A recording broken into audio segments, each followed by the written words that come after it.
Hello, ladies and gentlemen, and welcome to the season opening, week 1, day 1 of the Affinity Gaming circuit. Ladies and gentlemen, it's the first ban, it's the first pick, it's the first time you're gonna see Army Overlord here on the stream for the day opener. Here with me happens to be none other than Duck Fuo. Didn't know I'd be announcing myself. Sorry about that. Hey, I'm Dory K, also known as Duck Fuo. I'm going to be joining Army today, and we actually have a pretty spicy first ban. Silas must be something somebody on the red side has been practicing, because the guy is scary, sustains a ton in lane, and if he can survive lane, he does some dangerous things with his ultimate come level 11. Very dangerous indeed. But by the way, quick reminder for those of you at home who are wondering what in the world is Hades doing not banning anybody. Well, they have a slight technical reason for this, as the rules stated themselves. They have used a sub for this situation, so they have to fill in for their position player. This is why Sad Panda is playing jungle right now, and a flying table will be supporting Ravensman. And because of this, they now lose all 3 of their first bans, and we will go ahead and witness the bans being taken away at this current time. Let's see if this is a huge advantage in day 1, game 1. I would say so. If these teams are playing pretty heavily around what your typical competitive meta would dictate, first pick is really valuable right now. There's some high priority picks that you can actually take right now. I know with the nerfs to Urgot, it's a little bit harder to take him blind first. He is still somewhat viable, but I might expect to see some more. And Jinx blind pick without even worrying about whether or not she's going to get counterpicked. I guess they're not so concerned about anything other than the Kaisa, because that's all they managed to ban from the ADC pool. But with a Shen pick on the other side, you're looking at some huge stand uniteds come level 6, some real danger for the bot lane. You're going to be coordinating some huge 4-man, 5-man dives come level 6. All true, all correct statements. I still want to wonder why the Jinx early, too. Usually you want to build a tank army first before you want to think about a late game carry. But speaking of a tank army, we already have a Poppy in this one, too. So it looks like we're already starting with a pretty interesting little tank line from the side of the Legion. And it's looking like a pretty clear core here, coming with the Poppy Shen.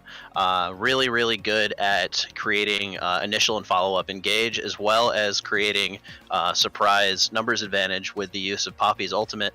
Going to be real huge here, especially against somebody like Kayn, who relies pretty heavily on sticking to a target and not letting go, similar to this Katarina pick. Low CC in the mid lane, real heavy carry potential, but really vulnerable prior to level 6 and getting those roams off. So I'm not sure how I feel about the blind picks. It may be a little bit more in terms of comfort, maybe get your first match of the season out of the way, just playing what you're used to playing. So we'll see. Indeed, RC bringing out one of his favorite mid laners in this one, Katarina. Definitely a strong champion that can get some early advantages and just snowball so fast, so quickly, and instantaneously. You could just take over the game before it even gets started.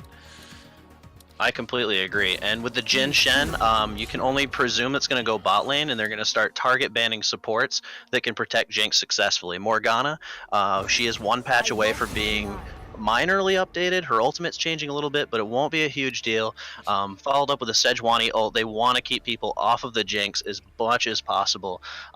So I'm presuming that they've done their research and they don't suspect that to be the ever so rare Poppy jungle. Probably going to be Poppy top in this instance.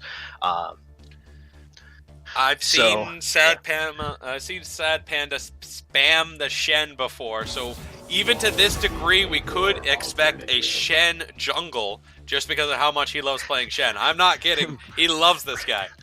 Bring back the young River Shen. And I'm sure this is a priority ban, a target ban towards Hook the Booty. I'm assuming he plays a little bit of Blitzcrank or something with a hook here. But typically what I'm going to start seeing here from the Jinx is you want her to be able to scale, get through lane, abuse her range advantage with her Q, and are they going to ban something here? Not at all. Do they have a ban loss? Is this something that you can pick where the bans are lost in this league, Army? To be honest, that last loss of ban is a bit of a question mark in my book. I'm sure the staff will be able to explain what just happened there. Speaking of question marks, question marks coming with the Thresh hover, that might actually be a Poppy or Shen jungle. Which I guess would be totally fine. With Jhin, you want something that's really lane dominant. Thresh brings a little bit of that. Oh, here's that Scion frontline that you were looking for. And Taric is exactly what I was thinking for this Jinx. Some good protection, some sustain in lane with his Bastion, as well as some steroids and his ultimate for protection. This Jinx is going to be a monster in team fights if she can be properly peeled for here. But with the last pick, Vladimir, looks to be a mid lane pick here. These comps do look pretty spicy, especially if you go for the Red Cane. You're going to be looking at a lot of sustain, really extended team fights. Not too much wombo power unless you can stack the Scion Katarina ults, or if you see a Red Cane going in with a W, although that does seem to be follow-up engaged to the Scion ult. It's gonna be crazy stuff indeed. Very much CC heavy game on both sides. Right, and you're definitely looking at two side lanes for the red side here that focus heavily on their CC setup, their ability to get Poppy into their enemy laner and keep them from moving.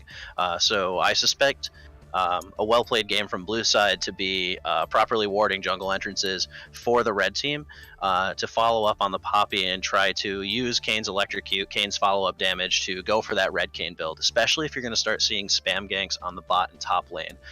You've got Taric and Scion, who are both actually melee characters. Or Shen and Thresh, sorry, who are melee characters. You might want to try that one more time. Yeah. Thresh technically counts as range, sorry. So I suspect if the Kane wants to go for Red Kane, he's going to be focusing a lot of his time on counter invading Poppy, trying to take advantage of the priority that really none of the lanes will get. Scion will have priority prior to Shen getting Bomby Cinder or Tiamat, but that's going to be very matchup dependent at that point and summoner spell dependent. Whereas RC on the Katarina is not suspected to be able to get priority. Vladimir does have a range advantage, does have a slight wave clear advantage with his E. So I suspect that to kind of be how it's going to go. I suspect Kane to try to track Poppy, bait Poppy into ganking top lane, and just focus on that lane, transition that lead to bot before the Shen can start making some huge effects across the map with Stand United. Right, and it's just so much global opportunity and pressure, especially giving the Stand United with a Vladimir. That's just some extra protection, extra heal back, and just a little bit of that returning value that you can really get when it comes to big fights and team fights like that. I think a very big thing is going to be RC here, as he's playing a very early game to mid game dominating champion, but doesn't seem to be doing so well in the late game department in this meta. I do not know if it's going to be a good time for RC, considering it's up against a Vladimir either, as you mentioned. So it's going to be a very difficult little transaction between everybody here, but I think the biggest thing I got to admit is Taric Hook the Booty isn't playing Thresh. I think this is just a travesty. Let's hope that just because of his champion knowledge, seeing Thresh, seeing Blitzcrank off the board, he'll know how those hook champions work. Don't get hooked, don't die. That's going to be the name of the game. Lane dominance from bot lane. You're going to have priority on Jhin unless Jinx is just spamming her mana to try to take down those waves, hit the backline minions with her Q. Auto range Fish Bones, I believe, is the long range one. Correct me if I'm wrong there. But yeah, like I said, if Vladimir doesn't push the lane out, then Katarina can run train on him. Katarina's going to roam pretty fast. She's got her Shunpo to close gaps really easily and can make that Jhin a non-factor, especially with the lack of mobility. The only thing you might see is if it's a really, really skilled Thresh, he may be able to prioritize his Flay really well. There is only one champion who has a crap load of mobility going on for him. Taric's not going to have much aside from Flash. You can't really Flay somebody out of Flash, so Yes, Uh, that is very true indeed. But what Tarek lacks in that extra mobility, he does give to an ally a free stun. If timed properly, could actually buff Katarina by giving Katarina a free stun. That could that'll essentially be be big. Yeah, that'll be insane. You have a bunch of blinks. It's kind of hard to actually flay anybody out of anything. Once late game team fights happen, Scion's unstoppable. You're not flaying Scion out of his ult. You're just going to take it to the face. So this Thresh has his work cut out for him, in my opinion. But you never know what happens here. This is going to be a matter, I would say, probably of just the ability to abuse your laning advantage and have individual advantages for the Katarina and Kayn, whereas the scaling on Jinx, Taric, and Scion can give them that late game insurance policy if need be. Hopefully, seeing some grievous wounds getting bought on the side of Jinx. Take a look at the points real quick. Holy moly, Kayn already getting close to that 500,000 points in his champion. Now that's what you call putting in the effort. My goodness, that's a lot of points in the Kayn. And it is very evident that these teams are going for comfort, minus maybe the Jhin. Yeah, looks like everybody's got a fair amount of points besides Jhin and Shen on their champions. So they're all very clearly experienced, very clearly practiced, and that explains why the rare and competitive Katarina pick got locked in the first place. RC is going to be so confident on that pick. He doesn't care who he plays against. He says, "Me play Katarina, me do big damage." And I'm a big boy too. With that, by the way, Scion is the least amount of points in the champion. Although Oh, is it's he? yes, but it's only by a very small amount, only just a 14,000. 1,400. My I bad didn't even on the see points. him. Yeah, so That's very. gotta be disappointing. It's the lowest Mr. one. Million points. Yeah, right. Well, to that point, we jump right into the gameplay here. Let's see if the Yeehaws can get a strong and efficient gameplay for their first debut appearance versus Legion of Hades, who just came off of a 1-1 against Naughty Nips yesterday. Now, red side, you can see them kind of pinging straight for an invade. They do have stronger, in my opinion, level 1, especially if Shen takes the taunt. Scion's Q, though, if he gets a bushwhack, you can definitely see them predicting some kind of invade. They may have prepared for this. They may just understand the comps a little bit better. But we can expect to see It's going to be a long travel road here. They're going to take the long scenic route. And this could be huge. Scion Q can totally turn the tides of this fight. Jin's going first. This is going to be dangerous. I don't know about that. Oh, Jhin! And that's an immediate first blood. Oh, that was amazing. There was just so much coordination there. Kayn grabs the first blood, by the way. That was awesome. And keep in mind, he's not going to back yet. They did manage to make this happen really late. So at 1:10, he's not going to have time to go back and extend his clear by getting the other part of his jungle item or a longsword. So he's going to be doing a standard start from red buff, not going to do the leashless start since we know he doesn't really have time to get to Raptors, and blue side's bot lane doesn't really have time to get into a position to get a level 1 advantage. So get that leash off to a good start. Get Smarty Gamer a good early start. Already got himself some points towards one of his picks, and he's going to outclear Poppy at this point. Poppy is really going to be looking to get to a point where she can gank, and a hook comes in. Yep, and it looks like he'll have to try to use the stun. It goes a little bit wide between the two of them, and now lost half the health bar on that. Very poor angle he takes there, and that's a heavy punish by Ravens and by Flying Tail. And that's a pretty good start for him. Now, Taric does have sustain, so they are going to have to put the pressure down, keep the wave push in, and let Jhin utilize his fourth shot advantage on Jinx. He won't have a range advantage if she's taking Q, but if she's trying to conserve her mana, she's going to be in range all the time. Indeed. By the way, because Shen decided to go taunt right off the bat, we'll have a huge disadvantage against Scion in the early stages as well. So let's hope Raphael can make the most out of that situation until he gets his damage. Yeah, and that really is an unfortunate start for the red side, because they would have loved that level 1 invade, but blue team saw it coming from a mile away. Quite the expectations already. Yeah. So I'm definitely excited to see how this top lane goes. Like I said, it's kind of happening how I expected. Sion's building up a bit of a wave. And wow, RC's actually going to go in for a fight here. Get a flash out from the Vladimir just real quick. So much instant pressure. RC's having a fantastic time on these trades. But Kuro doing exactly what I expected. He's going to have priority, and that's a really random hook. Full trade coming down. Oh, they're going to back out, not go for the all-in. That's a good half health taken out of Tarek again. But again, once he has that Bastion, once he has that heal, not going to be too much of a worry in lane as long as they don't get all in. No, it was not. He's going to try again on the hook. Gonna split the middle again on that. It looks like he's really trying to fish that out. You know, the funny thing is they did, in the previous patch, nerf the cooldown reduction on that, specifically because of the Thresh's always really fishing out for hooks. And this Yeah. is the punishment that we're seeing here. Yeah. Now I'm personally a little bit concerned about the Shen taking constant trades like this. Sion with the Grasp of the Undying wants to be taking trades pretty much on cooldown with that. Stack up his Soul Furnace along with the Grasp of the Undying and build up his health. He's going to have an easier time. He's got the shield. So as long as Shen doesn't win these trades all out. Flay will go right on that. Right on the return. It looks like they're going to have a gank coming in. Poppy's going to try to get a root. No! Not going to get any condemn whatsoever in play. And that's a quick escape by the bot lane. I thought there was going to be some action there. It looks like the plan didn't seem to go as it was designed. No, Jinx is completely out of mana. She can't really. Oh, and a gank coming top lane, but not much is going to come out of it. Sion's not able to get his setup CC, so Shen can just taunt himself away.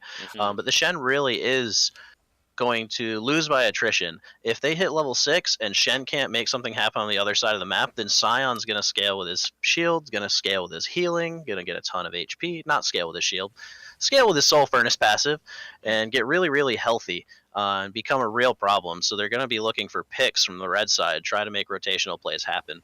RC, another trade between the two of them, and it looks to be RC getting the advantage. Oh, that's a big chunk of health bar gone already from that last combo. And a shout out from GVG pointing out the aftershock on Shen. I didn't really give myself a chance to talk about it, but it was kind of a big deal. Oh, Poppy's going to be waiting on the side. We'll see what happens here. Not much. Yeah. Yes, I think they're a little afraid to jump on the Katarina. So much quick mobility, so much instantaneous retreat and engage. It's really hard for any jungler to make an easy gank on that. And that was a halfway decent trade for Shen. He's finally starting to make a little bit of something happen. Now, granted, his goal is to get through this lane and get to level 6 as fast as possible, get some way to push his lane later, whether he goes for the Bomby Cinder to assist his team or the Tiamat goes to show. But given the Aftershock, I'm expecting him using a Bomby Cinder to grab priority in this lane, because it's really the only way they're going to keep Sion from making these rotational plays. 2 TPs is going to be better than 1, and if he makes these rotational plays with wave priority, then he's going to be just fine. Speaking of priority, yes, I was going to say, speaking of priority, it looks like there's a gank coming back on the top side for Kayn. He's really wanting that red Kayn as soon as possible, so it makes a lot of sense he's focusing on the Shen here. And it makes sense that he's getting all the CDR early. Some Kanes do like to go for the Caulfield's Warhammer before they finish the components of their jungle item, whether they go red or blue smite. This is so that you can spam more and more abilities, spam more ganks, try to get yourself some orbs towards it. But we do have exactly what you expected. Oh! RC getting the first blood. Wow, jumped in so quickly. I barely even got a word out there. RC instantaneously gets the proc off of his ultimate and just gets the electrocute so fast. A flying table didn't even have any time to react. Crazy. And the Shen did go for Poppy with the flash Q. Nowhere to go this time. RC's trying to race his way out. It's a double lockdown of damage, and it looks like the Ignite is just going to be a little bit too much with the slow by Vlad, and that will be 7 inches grabbing the kill on this Katarina. And that's really good. That actually gets them priority over vision on the dragon here. You can expect them to get it started. And it does look like that's exactly what's happening. Poppy's starting it up. Jin coming back from a base, has himself a BF sword, so he's going to be looking really powerful in this lane right now. Jinx does have a 2 assist advantage, but a Mountain Drake on Jin, as well as the wave priority that these guys have been acquiring in the mid and bot lane so far, will help him out a whole lot. It'll assist in sieging late game as well. You want to avoid those 5v5s, maybe go for more picks, utilize the Shen ultimate to create numbers advantages. Mm-hmm. And we are looking at another slowdown here. I'm happy to see my ability to actually say a lot this game can be expressed. Well, at least for now, anyway. Here comes a gank at the mid side, and it's completely negated by the Vladimir. The pool gonna not allow any CC to be landed this time. Shen gonna go for a light trade against Sion. The Aftershock, not gonna do a lot for him, but big trade between the two mid laners. Arcee's last knife from the ultimate doing just the damage he needed, and 7 inches deep gets obliterated on that heavy burst. That's actually fantastic to see. This Katarina is going to be the one they're going to be looking to take over the game. That early game damage that she did have really being shown here. This is really good because Vlad scaling is a big problem. The damage is looking good. Thresh is really low. Barrier was not going to hold up enough. And Jin now has to fight and survive this 2v1 as Jinx is forcing a little bit of more pressure. Shen's ultimate gets canceled as it looks to be Sad Panda trying to get some lockdown in the jungle side. Sad Panda will race his way out of there as Vlad's trying to come to the rescue. At the bot side, Jin gets stunned, gets locked down, not enough auto attack damage, and Super Pop-Tart gets the kill at the river. And this has been all over the place so far. Jin should have priority in this lane, but this bot lane is just taking over from the blue side. Good stuff. Good tidings so far for Yeehaw, as they've been able to get exactly what they needed in every single opportunity as it arrives. And looking at this 2.5 or so K gold lead for the blue team, there is a dragon down, but given the amount of priority Ion is managing to build up in this lane, despite being down only 3 CS, it's pretty close. And Kane just doing himself a little drive-by, saying, hello, how's it going? How are you? You're just going to need a little bit of that red dust. Nope, you don't want to give any today? Okay, I'll see you in about 5 minutes. And this Kane building up his passive, let me see what he's at. There is no indicator on the spectator UI for his transformation. So we'll let you know when he gets it. We'll let you know when he gets it. But one of these lanes not really going as expected. The bot lane did have an unfortunate double kill for Jinx, which is looking pretty good for her. Jin's supposed to be able to zone these guys out, but given that level 6 Thresh fight. is trying to force this one here. A flying table will set up the play. Gets the root on time. Can Jinx survive the damage? And here comes the Sion ultimate out of nowhere. Hits up the Jin and the double lockdown. Let Super Pop-Tart get a free ultimate. And that's a quick and efficient kill. No way Ravens was going to get out of that sticky situation. It's a lockdown by Tarek. It looks to be more conflict going on, and Poppy's going to take the lantern out as Sion and company begin to pressure in the tower. This is such an enormous problem for the red side. You've got this Jinx getting super fed out of her mind, has a 600 gold bounty, but she's going to be doing a ton of damage, and she's got a ton of tools to protect herself this game. So the very last thing you wanted was for this bot lane to get ahead. Another thing you didn't want to have happen is this Katarina being so strong. It's another fight between the two of them, and it looked to be even dangerously close. But Arcee is currently waiting around for a better chance to kill him. Yeah. Now, this Jin does have an aspect of scaling, given that he does also go a crit build. He does do a lot of damage late game, but he's going to be focusing more on single target fights, more pick potential with his W and his ultimate. Ultimates were all over the map. Poppy is barely able to tank through that Katarina.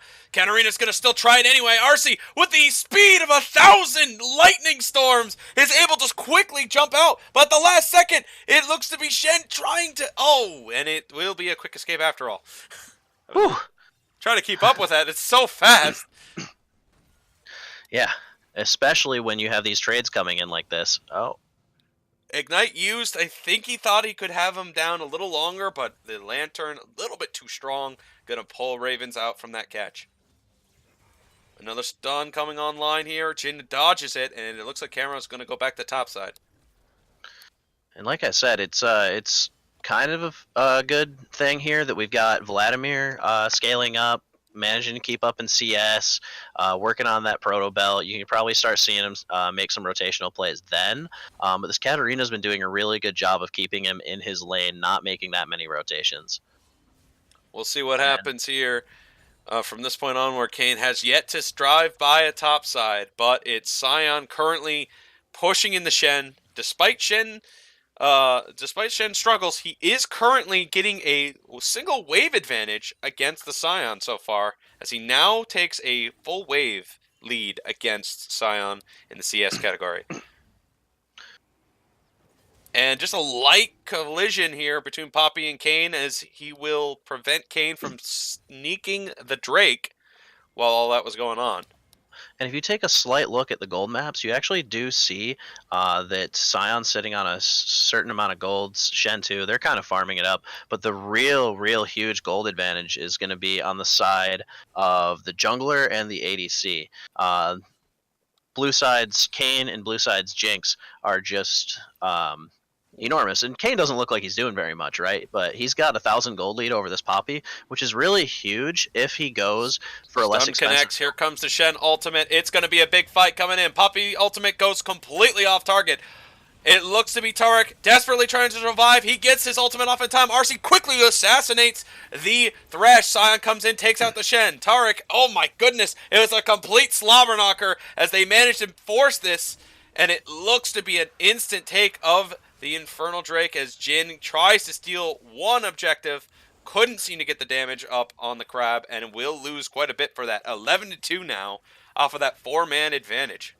And that was a really hectic fight. And it started off with the kind of pick potential you'd expect Red Side to be able to take advantage of. They started out with a numbers advantage, but weren't able to finish out the fight. Based on having too many missed abilities, they weren't able to lock down the Jinx, and Jinx was able to just free fire on the backline when Tarek got off that, albeit late, ultimate. Really late. I thought he was going to die before he could get even off. If agreed. Tarek managed to die, yeah. He almost died for sure there, and it was seeming to be all but over for him, but the focus switched just as his ultimate was about to land. So let's see what happens here. Jin gets caught here. Sion gets the knock-up off, and it's Pop-Tart with the burst damage from the rocket. He's going to try to grab one more for the road. A flying table with nowhere to go is going to get bursted by the Sion W. Meanwhile, Panda gets caught out, and Pop-Tart grabs another kill, and you got a late-game Jinx and an early-game Katarina, and you've got a devastatingly strong team to go up against. And at this point, Kane has to have one of his transformations available. Whether or not it's actually the one he wants, we'll be able to see here. But we might have to wait another 2 or 3 minutes here to see him actually get it at this point. But I mean, he has a 50 CS lead already. They've got a 2-turret lead. They've got Infernal Drake and nearly a 8k gold lead here. This is looking like a pretty secure game, and it's really just a matter of the red side trying to secure vision in their smaller enclosed bubble around the bot side, try to find picks when they try to abuse their already ahead lanes. You're going to be looking at spam ganking the Jhin, especially since Jinx is sitting on an Infinity Edge Zeal to Jin's BF Sword pickaxe. So I'm really expecting this to go towards blue side at this point. There's not too much to talk about. It is too early to tell, though. Like, anything can happen at this point. The only way red side really can do anything is by abusing their team's win condition, which is do not let 5v5s happen. Do not let Jinx free fire on your backline or front line. Yep, and it looks like that may be the case already. Shen is going to get stunned after all as he tried to jump out of there.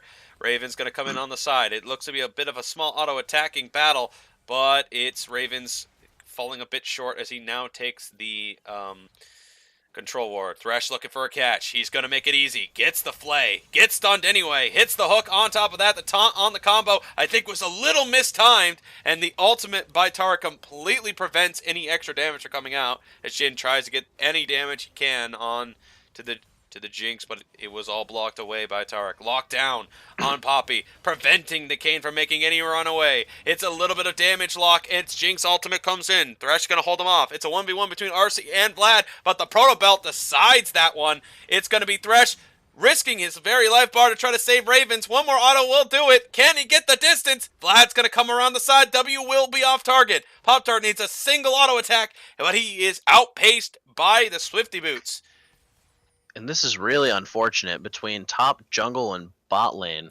You got an O and Kane's not giving up yet. Has a wall, might have the speed he needs. He's going to jump through the wall to go after him. The knockup comes up for him. The blast cone will not allow the full retreat to be denied, and it will be Ravens escaping. that was a good utilization of vision for Ravens to escape. Knew Kane couldn't see him, wasn't going to initiate with a blind W there without being able to see him. The Q is a good gap closer, so being able to pop that plant just in time to escape, not bad. Just appreciating the little things here. Absolutely not bad. And it will be a free couple of towers. I do not think they're going to be able to stop these three from getting another tower here, despite them sending about 4 people topside. A 16-3 lead usually means that you would stop considering about trying to send a small problem. You got to really send almost everybody to deal with a problem like this. Sion using ultimate to try to create some pressure. He uses this, and I believe misses entirely what his objective was going to be, and now has to race away from the Vlad. I don't think he can get away from him here. And splitting up the Vlad, albeit weird, he's splashing, he's ulting into weird places. It's really just distracting the Vladimir as the only player that has any real significant gold on their team so far. Vlad, the only person sitting on. Stun connects onto Shen here. A bit of a waste of a flash here by Hook. Anyway, it looks to be a good opportunity. Poppy tried to get some positioning. Doesn't seem to work out. Shen's ultimate was activated. But it's too much damage by the Jinx. Katarina obliterates one. Jinx grabs the Thresh, and it looks to be a slight knock-up for Katarina to grab a second kill. And Jin's going to try to avoid death here, but he's not going to be so lucky. It's a big ace.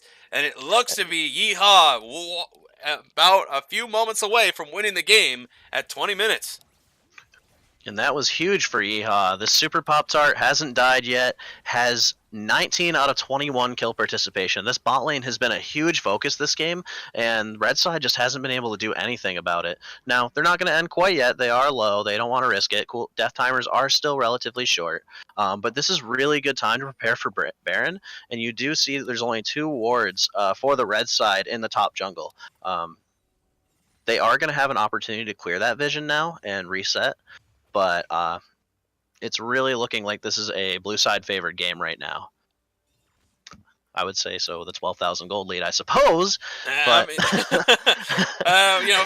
factoring in all factors here, it is a Jinx with no deaths on the board right now, and that's essentially the perfect possible condition you can get an ADC in. Although the farm, on the other hand, is definitely on the lower side of good. But other than that, it's definitely a lot of focus in fighting, and that's certainly something you want to have for your ADC to have. All this kills, all this assists, just a lot of damage out there, just great stuff to have. And Arce is certainly having a field day knowing that his Katarina is working so far. Yeah, I mean, albeit low farm. He's been roaming. He's been doing Katarina things. That's all you can hope for. He's got himself a Gunblade Oblivion Orb, got himself some Magic Pen boots. He does some fat damage, and he's got a team that's able to completely zone out the CC and the damage focus from the red side, so that Katarina's able to get off her combo and get off her ultimate without being CC chained. Indeed.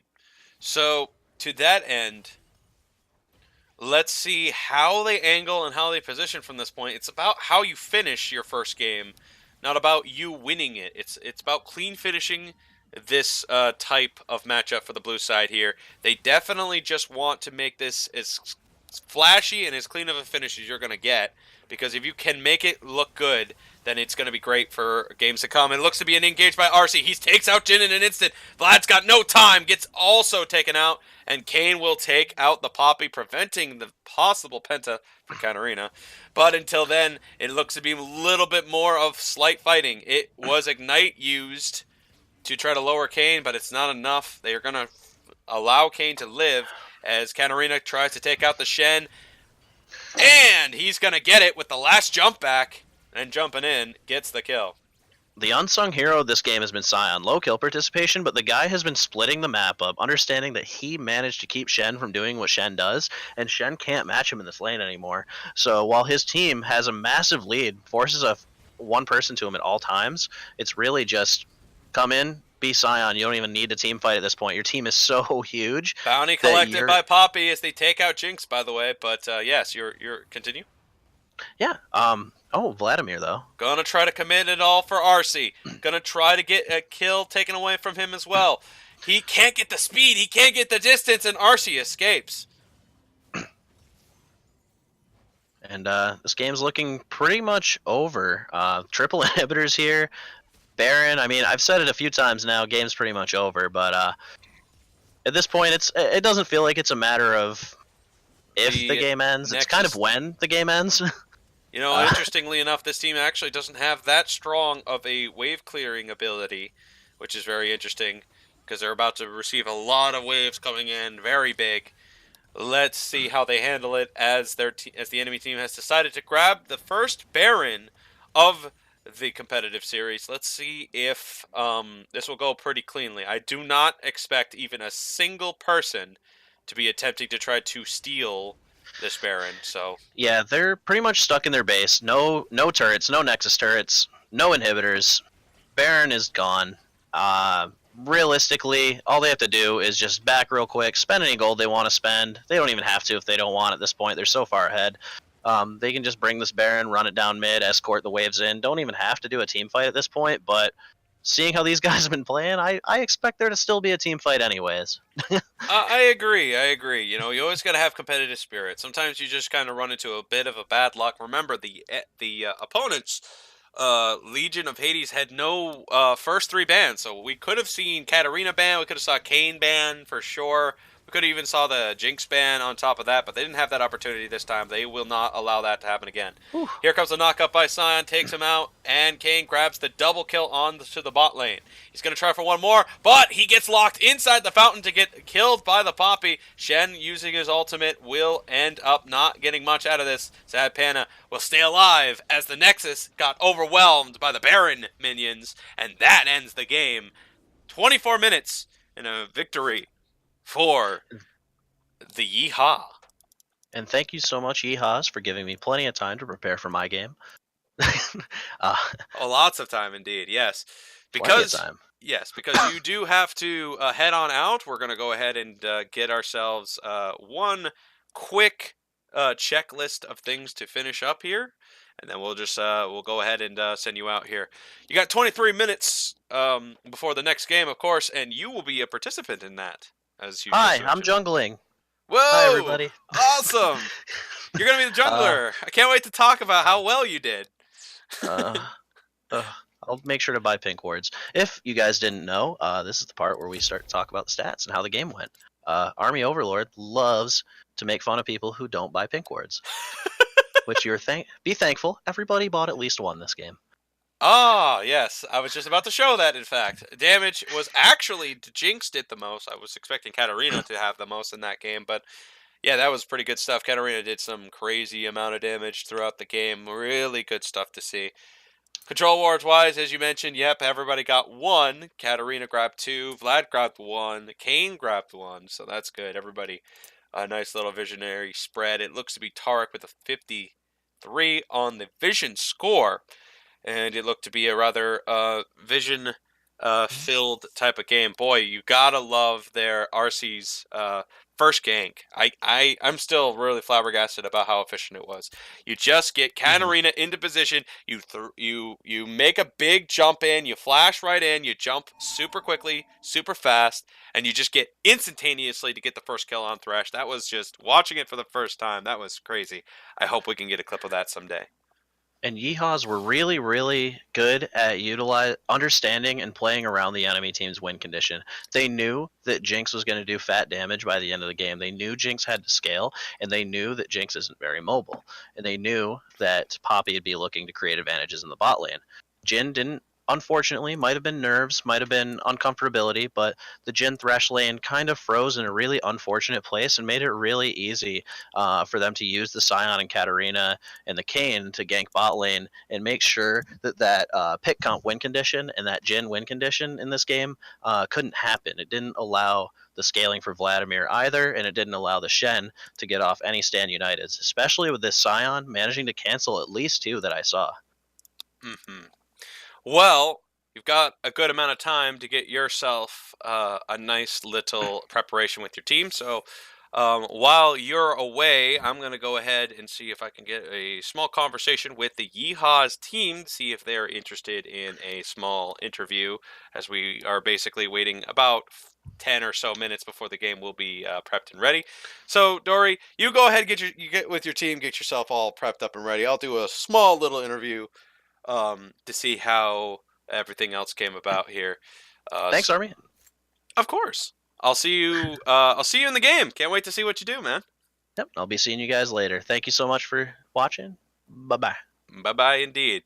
So, if there's any yeehaws that are willing to do a small little interview, if anything on that regard would be of interest, please give me a message. See if they are interested in that kind of thing while we get prepped for the next game. Please join into the watch party lobby. See if you'd like to agree to that. I'll be messaged by one of the staff members. They'll tell me if you are ready to have a small interview, and we'll get ourselves pretty much ready for that. But until then, we'll be getting live in about 19 minutes from now, folks. If everything is all set for the rest of you guys, so the interview will be coming very shortly to see if we're ready to do this or not. I'll be messaged by some staff member if we are getting any interviews whatsoever by Yeehaws, I'll be told by somebody. But until then, enjoy the music. When I get it ready. So, for now, I'm waiting to see if there's any Yeehaw members wanting to do the interview. The staff will let me know. Until then, though, we're just going to wait right here, listen to some music, and wait until I get a message by someone that they're ready to do an interview. Till then, enjoy the music.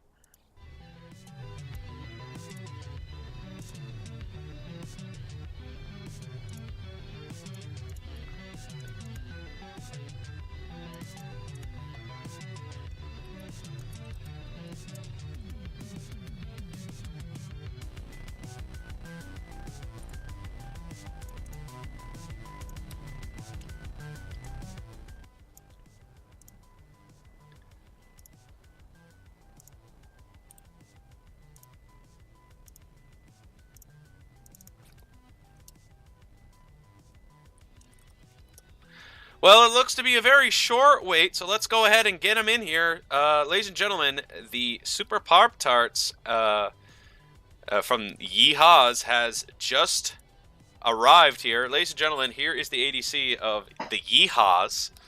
Oh yeah. Hey, man, how you doing? Doing pretty good. I'm happy with that game. So we're keeping this interview relatively short. We got another scheduled game coming up pretty soon, so we just happened to get a pretty good time to ask you for this interview. So I'll keep it pretty short. Your game went incredibly well. Do you have anything you want to say about that? Yeah, I mean, we pretty much just drafted. We actually initially drafted around mid lane. Our game kind of depended on RC getting ahead, but it kind of turned out that like their bot lane, we actually expected them to camp bottom because we thought they were going to go for hyper carry out, but then they locked in Jhin, and we all got a little confused since that's not necessarily a good hyper pick. But at the same time, it really just ended up being like a really nice showing from RC, and I think like our Scion gank was amazing. Like our team play was really good. It was more about just like the aggressive warding and like objective control. It really kept the game in our favor. It certainly felt like at every moment of the game, everything went almost according to plan. Do you feel like you've really hammered down everything well in the ADC department?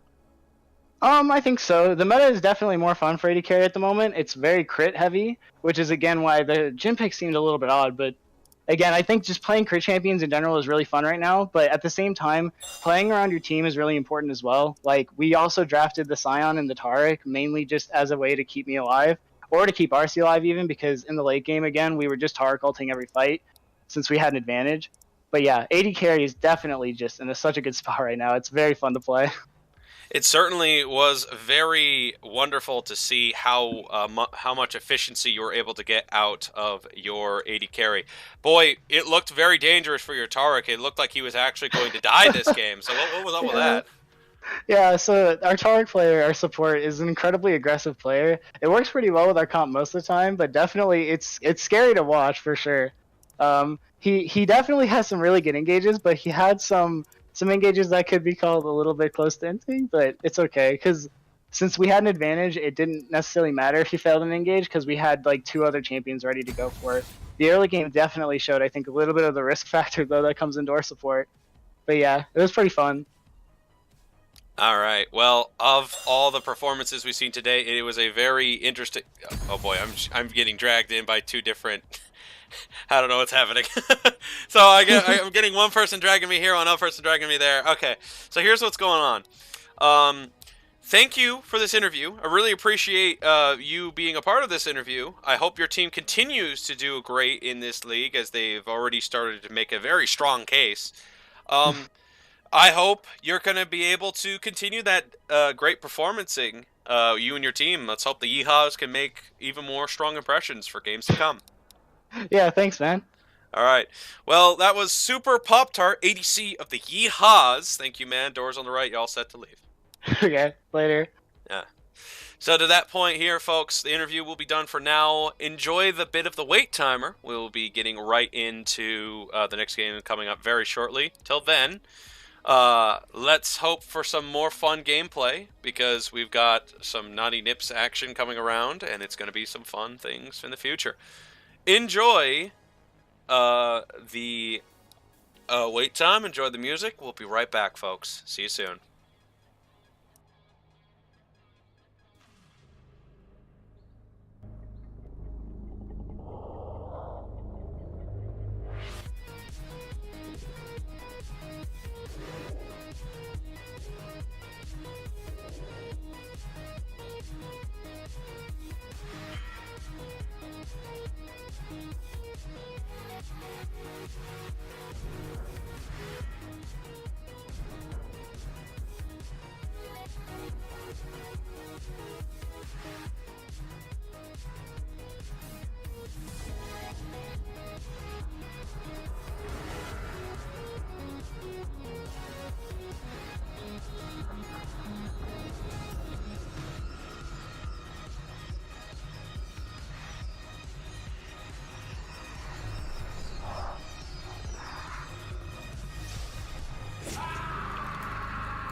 Hello, ladies and gentlemen, and it's finally time for some gameplay action. Here we have the next match of the next time of the next situation, and it's 90 versus the Filthy Degenerates. My name is Army Overlord, and I am co-casted by... Hey guys, I'm Loki. Are you... So, do you think that they will be able to hit the Loki on the performances today? I mean, both teams, their setups, especially with like how they're looking and like other games in the past scrims they've done, especially with 90 Nips, they look pretty good. looking with their first ban with Kaiser, taking out double lifts. Kaiser, that's probably pretty big because he definitely plays it a lot, especially in solo queue. So I mean, taking that out is probably going to be a big positive for them in the early and late game. Yeah, they definitely want to have as much advantages in game one as possible. You don't want your opponents to feel comfortable in game one. You got to make your impressions early. I do not tolerate. And the Darius on the final ban, and it's going to be some quick picking up here. Will the Naughty Nips be able to get their advantage early? It looks like they'll be securing the Silas. Sorry, gotta go. In his scrim yesterday, did a fantastic job with the Silas. He's going to have it again. Yeah, he basically carried the entire team with it. In my honest opinion, he definitely made a difference with all the ultimates he could take away, and being able to utilize them in different situations. So it was definitely beneficial to them in their last game. So I believe if he's comfortable with picking that and taking it into another game and being able to bring Naughty Nips into this like kind of a situation where he can take all these ultimates and use them against the other team in a way that it makes them kind of like think about, okay, how can we use this to our advantage? How can we get away from Silas? How can we make sure that he doesn't utilize our ultimates against us? So I think that's going to be what they're going to be wanting to focus on the most.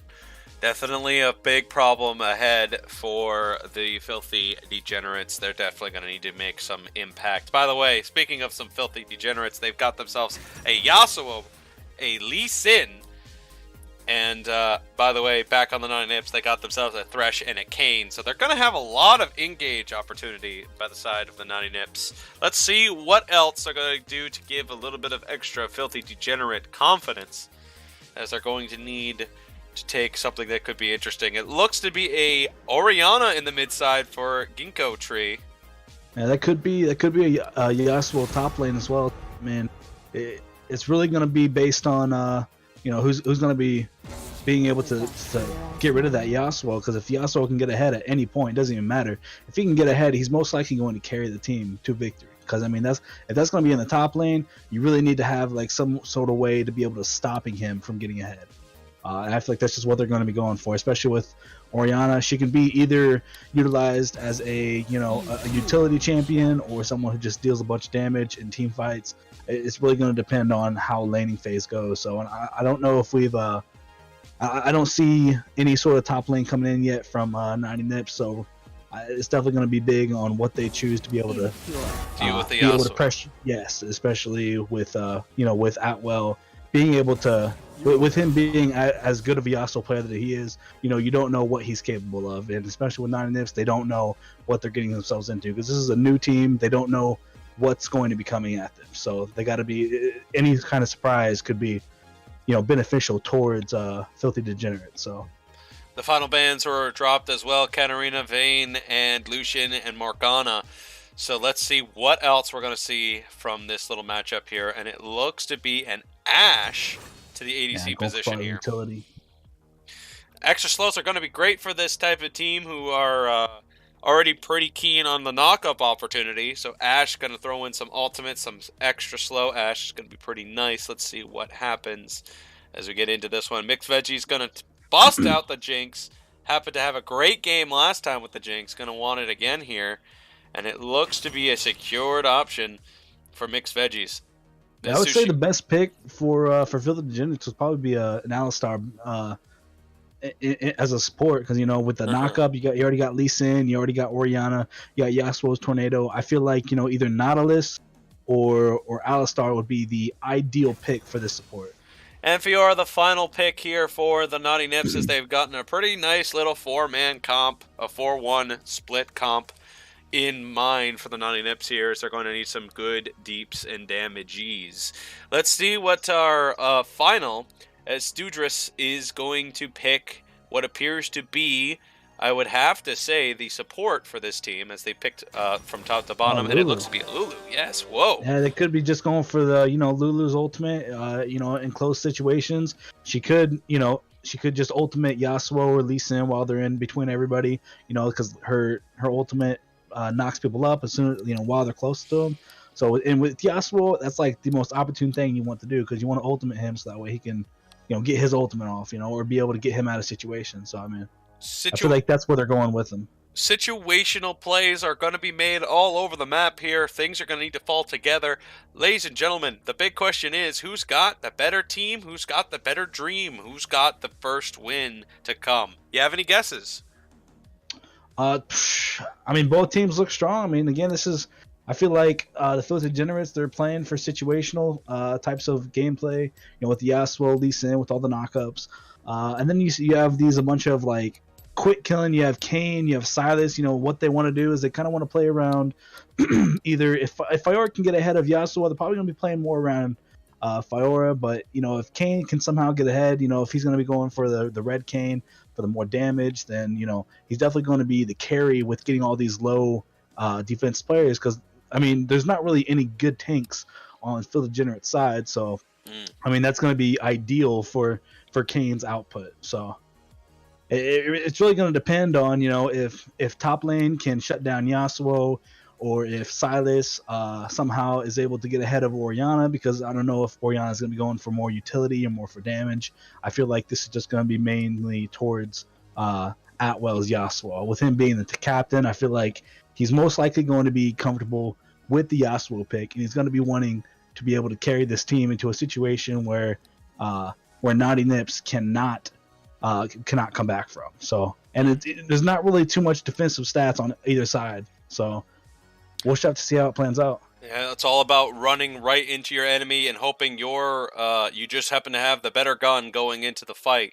Nothing quite like a situation like this one. We're going to have to hope that the Silas power damage is going to be strong enough to deal with the bursting damage of both the Orianna and the Yasuo. We'll see where Yasuo ends up in this one. Of course, some Yasuos in the competitive environment tend to struggle. They don't really seem to fare out too well here. Against the Fiora is definitely also going to be a pretty interesting little matchup here. But if I had to take a side here, I'm liking the Naughty Nips right now, as they're already showing. They showed me last time how well the Silas and the Jinx combo really worked out, and it's just you steal some ultimates from your opponent, you make some big plays happen, and this is going to be pretty interesting. I think the one thing that is going to be the most interesting is Silas stealing the ultimate from Yasuo, and then Thresh used the play to get the slight knockup, and then he just ultimates the Yasuo. I think that would be very, very fun to witness, but we'll find out if that'll happen or not. We'll definitely find out. I agree. You definitely have some situations where, with Kane's knockup and Thresh's flare. So I mean, there's those situations where it's probably going to be the best, but it's also kind of weird to go for Yasuo's, because it's very situational. So I mean, holding on to Yasuo's ult may be not the best thing for Naughty Nips or for Kane at this point. So they may be going for someone more. Someone's ult who would be more beneficial towards the whole team rather than be in a situation. True. I would say, Ash's ult or Lulu's ult or even Orianna's ult in some cases. I feel like they'd be more of a utility towards the overall team rather than in a specific situation. So, and it's only circumstantial if that happens. Mm-hmm. We'll find out who's got the right stuff in about a few seconds away here. Let's see if it's good stuff and tied for everyone involved. Let's see what happens. Gonna be a good game, Army. Gonna be a good game indeed. I think the Filthy Degenerates and the Naughty Nips are definitely going to be an interesting matchup between each other. I think it's going to be very fun. Let's see what happens. So we take a look at the champ select situation here. We've got Fiora, we got Kane, Silas, Jinx, and Thresh. We take a look at the least amount of points here. Once again, is Sorry Gotta Go. He doesn't really play a lot of Silas, but when he does, he certainly is able to make the maximum amount of usage. Perhaps it's all a bait, and the amount of points he has actually is a lot more deceptive to the enemy team than first implied. Yeah, that might be, Army. Could be a Smurf. Oh, sorry about that. Quite the accusation on day one to make. My goodness. To that notion, I think we'll just have to set it and forget it as we go right on to the other topic at hand here. Thresh with the highest amount of points. Sushi certainly loves that Thresh gameplay. Thresh being the highest one is the great thing to have in your back corner as a bot laner. Definitely when you have a good mastery on that amount. I Yeah, I think agree. I think it's great to, as an ADC, comfort is one thing, and when you know your ally happens to have a lot of points in the champion, that's just a great feeling to have. Especially as with me being an ADC main, like one of the biggest things about being an is having a support who you know is going to like actually support you, who you know can support your play style, who can make sure that in situations where it's like if you're gonna it's either do or die type deal, if they can get you out alive or if they're gonna sacrifice themselves to make sure that you stay alive. And that's like the biggest thing with ADCs. They have to be able to trust their support that they're gonna do the right thing in those types of situations. So we'll see if they can or if they can't. It's time for some gameplay action. It looks to be the game of invades, as once again we're seeing another invade strategy in this game as well. Naughty Nips are preparing for a bot lane invade strat, as it looks like they're going to be trying something a little nifty here. Lulu is coming out into the water side. Will this be a gank? Will this be a play that works out? What will happen? Ash is now hovering around the side, barely has the vision. Here comes Sushi on the hook. It will swing wide and miss, and Naughty will not have it, as it's a light trade in return.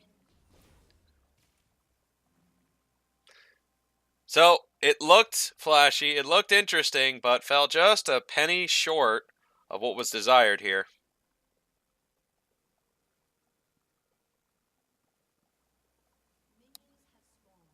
yeah, it looks like they're just going to be kind of backing up, just just trying to be safe a little bit. Doesn't seem like any team wants to go for any fights, especially with what happened in the last game. They were trying to go for maybe sort of an invade, maybe getting a little action, but it definitely didn't work out for them last game, or in the last game with the last team. So I think they just don't want to. Neither teams want to be the victim of an unfortunate event. Well, this is definitely one of those ifs and maybes.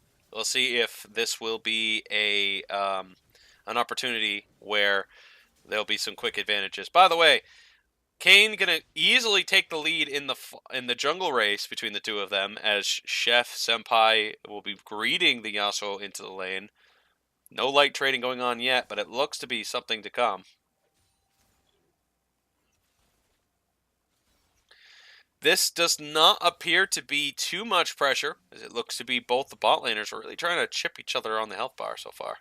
Yeah, they're sort of just playing safe. They don't. Neither of them want to, do anything. It looks like just a hook and a miss. Looks like. Knockup will not connect, and Atwell is definitely wanting to get as much Atwell pressure hits onto too. Chef as he can. What? Atwell. I was gonna say Atwell hit too. I was gonna say, with as a Yasuo, you probably want to go in at two, but as soon as Chef hit two, he's kind of like, nothing I want to do. It's a good parry. Yeah, parried, well timed, preventing the knockup. Atwell definitely trying to get as much trade as he can, but he's taking half the health bar out so far. He has the advantage through the ignite, though. See what happens here as he's going to race him in. He gets knocked up. Chef is not going to be pressured any further. There's a lot of fighting going on in that top side.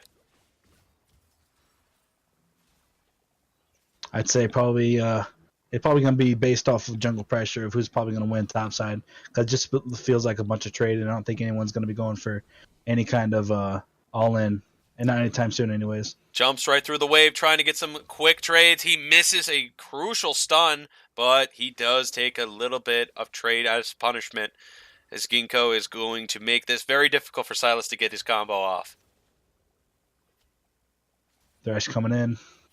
Sushi swing and a miss on the hook, Ooh, but does get the play. Yes, indeed. Oh, here we go. Light trades going on between those two, as they are now dropping quite a good amount of health bar. Nothing serious between mixed veggies and Sushi, as they've wasted quite a good number of their summoners trying to spells, I should say, trying to get some damage up. Jumps right through the middle again. Once again, very close, but still a miss. And Ginkgo here lost so much mana trying to prevent Silas from shoving her under tower. Oh, a lot of damage from Yasuo. Yep, lots of scrimmaging, lots of light trades going on back and forth and back and forth. There's not even a single second that these teams are wasting.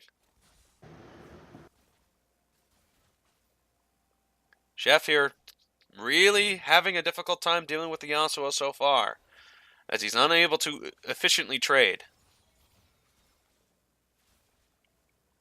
Honestly, it looks like a one-sided bot lane. I mean, oh, and a hook. Good hook. Yeah, Oh, Sushi. missed play. Yes, very close. Just a slight angle of a difference, and that could just be a nice little big trade for the Jinx to pick up. But so far, Sushi is doing what he needs to do, applying the right pressure, doing it at the right time. Oh, this Yasuo getting exactly the angle he wants, but Chef's just not low enough for a full commitment with the Ignite, and he knows it. That may also be what Chef's going for. He may be looking for Yasuo to try and dive him because he may be able to outplay it. And I think Atwell is aware of this and is not trying to force it quite yet. Because of the situation, Chef now has to back out here. The pressure just got a little bit too much for him, and the Yasuo is doing a fantastic job with his trades. And Lee Sin is nearby to be able to pick up if anything if Kane decided to come around. Connects this time. Ginkgo loses another chunk of health bar here, and Sorry Gotta Go is making this very easy for himself as he's really manipulating Orianna perfectly to get those free trades. Looks like we have Kane might be coming down. Nope. Looks like he turns around. Hugging around the side, I think he's expecting a commitment by Sorry Gotta Go. By the way, he just stole the Orianna ultimate, so his next commitment will have a lot more oomph to it if he does get the stun lock, and I think he's waiting for just a slight misposition by Ginkgo. By the way, Lee Sin been spotted on the bot half of the jungle. Good warding vision by Kane. Great ward, and that's what makes a difference for the bot lane. When you don't have good wards like that, you never know what's going to happen, and that could have been a game changer, especially for Naughty Nips, because if they didn't have that ward, they probably would have got ganked and probably would have lost. It's just been a big what ifs. Yep, and it's certainly less risky business for Naughty Nips. They're not taking as much risk as they were doing before. They're making a lot more calculated plays this time. Fiora going to try to fight the Yasuo. It's an Ignite versus the ultimate. It's a knockup coming in for Yasuo. This is exactly what he aimed for. The ultimate by Fiora is going to heal it all the way back up to full health bar. Chef got exactly what he needed out of that trade. And Atwell's Ignite got completely thrown out. The grand entrance, just so powerful. And now it's a complete advantage for the Fiora. What will happen here? He's going to try one last one. Crit is all is needed. He goes for the flash. He didn't get the cooldown on the Q. Oh, and Atwell swings it all the way back. The parry to cancel out the knockup. Atwell. You have Lee Sin coming around. Yeah, he's not giving up yet. Atwell's trying to get a knockup ready. He's got a chance for it. Chef does not have the parry. Dodges the knockup here. Chef's going to have no other option. Lee Sin is going to lock him down. Long Beach State grabbing the first blood. Flash was used, by the way, to get the extra cap close. Ultimate use. Orianna trying to stay alive. Right now, Kane is going to force Lee Sin to drop. He's going to get it. Great opportunity to take advantage of by Yokidum. He does exactly what he needs to do here, and it looks like he wants to go for more. Atwell here is going to be a little cornered. He's going to get knocked up. He dodges the first skill shot, and the red buff still in play. The knockup will come online. He uses the ultimate just in the nick of time to dodge it. And that's a quick assassination for Kane. That was fairly well played by Kane. He was looking around it, and especially with the ult, if he got knocked up, he would have been out of that fight. He would not have been able to catch up to Yasuo. So that was a perfectly timed ultimate. Hook connects here. Flay will activate as well. No ultimate by Thresh, and Ash will do some light punishing there. That was a great setup. Sadly, it led to no big play afterwards. Go for another hook here. Nothing. Yep, just fishing them out a little bit. A lot of Threshes have been doing that lately, where they're just tossing hook here and tossing hook there. I have noticed that, especially in solo queue. A lot of them just want to be lucky. They want to be the next Mad Life. Yeah, it's weird because it's like they just nerfed that. They just weakened that specifically by adding more cooldown reduction, so they wouldn't be doing that. And yet I'm seeing it more and more. Oh, what an incredible hook around the angle! It's a Lee Sin coming around. Ultimate swinging wide by the ADC, and that missed ultimate will come into play. Lee Sin trying to set up the catch. He mistimes his W, and it's a kick combo. He gets it off, but it's not enough damage. Lulu uses ultimate to buy more time. Lee Sin's going to try to turn it. Ultimate comes online. It will swing, and it will miss by Jinx. Sushi is now in a really tough spot. Long Beach takes another kill, and his early game pressure is working out nicely. honestly, I think Lee Sin played that probably the best he could, especially Grand in entrance situations activated when he again was by under the tower. Fiora. He's going to try it. The parry coming in to block out that first one. Lee Sin overcommits here. He wants to get the jinx. He's going to jump back, and that's going to cost him his life bar there. And Fiora, in the fight at topside, ended up getting knocked up and taken down. No, knocked up, yes, but not ultimate used by Atwell. And it will be Yasuo taking advantage of Chef Senpai at topside going down. Lee Sin's overcommitment had backfired. Very good plays by Kane, especially in situations that feel like it was very one-sided. Oh, Good another ult. ultimate steal combo. And unfortunately, one ult was used and was able to connect. The other one will be as well. And the hook on the follow-up and the kill. Great synergy there. And Kane is looking red hot as he does some crazy amount of damage. 4 kills for the Kane here. And if all the champions you want to get in a good spot, it's Kane. He is one of the best junglers in the meta currently as of right now, and for good reason. He is able to clear quick, he's able to carry big damages, and he's able to apply some good pressure and plays.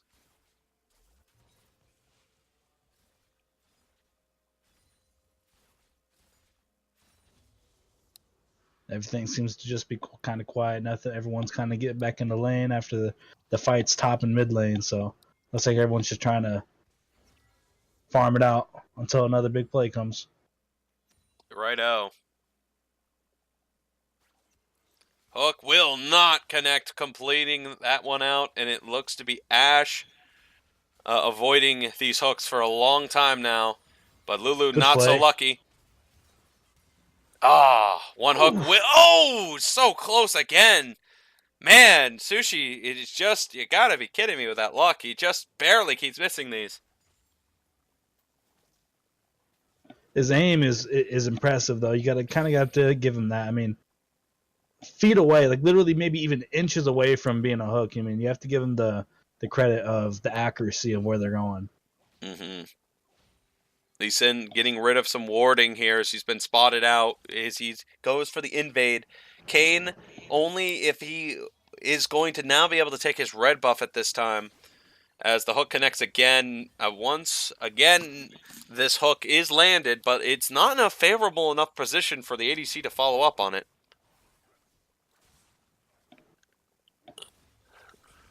Atwell here, waiting, prowling for an opportunity to take out the Fiora again as his lead is skyrocketed.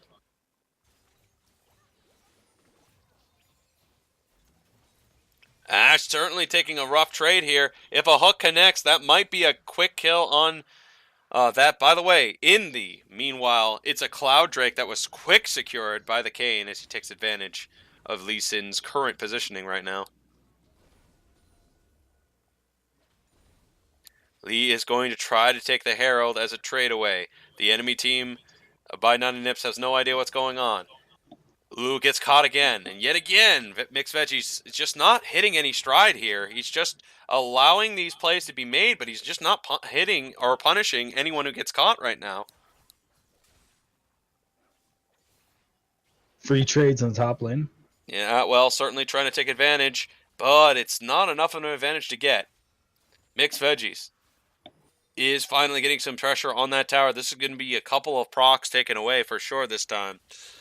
Kane is prowling around, and it looks like Lulu has to make a full retreat instead, as Atwell is definitely thinking of a proxying at this point to try to keep the Fiora away from having a lead. Meanwhile, they're going to force this tower down at bot side as Naughty Nips will be taking this one. Herald being used at mid side. They're going to try to take as many of the mid towers as possible. They're going to go ahead and back. Ash uses ultimate. He's going to fire this all the way at Fiora, hoping he will not see this coming. We watch the ultimate coming in, and Fiora might be in the position. Oh, just barely dodging that, as Ash's prediction was just a hair off. Mid tower will fall as Nani does come to the rescue to stop them from losing any more towers. Oriano full retreat. By the way, Fiora coming in to catch out Ginkgo Tree. Ultimate used to buy some more time. The Grand Entrance is trying to get a little bit more out of it. Thresh is now thrown into the Yasuo. But it's Silas that takes out the Lee Sin on the trade. Ginkgo Tree has to get out. Can he do it? The knockup comes in. He gets to where he needs to go, and Ginkgo Tree will be taken out by the Kane as Yasuo begins his retreat. Can he survive this scenario? Jumps away from the opportunity, and Atwell is now in a rough spot. He's going to try to dance his way out. It's not enough dancing Gosh. shoes for this man. He gets caught. He gets locked down. He gets killed. And that's a 4-man now on top side for the Nutty Nips, as they're already getting a great amount of momentum building up proper fast and proper quick. Yeah, 4 kills for nothing, especially when in that kind of situation, it was the most opportune for 90 Nips to go in because they were just so separated. They were not all together, and it was just completely just picking every single one of them off bit by bit, and then just, it was surgery. It's literally what it was. Anyway, light trade going on here. Lee Sin is going to need to retreat. He will be able to do so as Lulu bails him out with a barrier. Silas, no mana. Ginkgo Tree tries to make a big out of this. Ash Ultimate was used to try to get Silas caught. It was just a little bit shy of his destination. Or a lot of it, if you want to be honest. Yeah. Maybe a lot of it. To this, Fiora has now been sent to the bot side to try to get some pressure into the bot lane to force this against the bot lane. Meanwhile, Jinx is pressuring mid side. They're going to have to send somebody against this Yasuo, though. If he keeps splitting, he's going to be dangerous. It looks like they're putting a lot of their resources. Lee Sin looks like he's probably going bot. So. For now, the game starts to slow down a bit as we take a look at the economical scores here. We have a Yasuo with a 6,000 and currently the highest amount of gold in the game, despite having only 1 kill and 1 assist in this one, interestingly enough. Meanwhile, Silas is currently having a neck-and-neck race with the Yasuo as he just reaches the 1,000 mark. The Jinx certainly building up the gold lead very quickly as well. Already at 6,000 and is getting even bigger and bigger towards those items. Yeah, I feel the biggest issue for late game will most likely be Kane with already being as strong as he is, and with Jinx, being that late game kind of carry with the big crits and her Q and the Hurricane. Basically, with all the crits going in, and with their team being very close quarter type teams. And the knockup does come online. Silas is going to have a little bit of too much help here. The knockup was another knockup, which led to another knockup and another CC, and finally, somebody dies.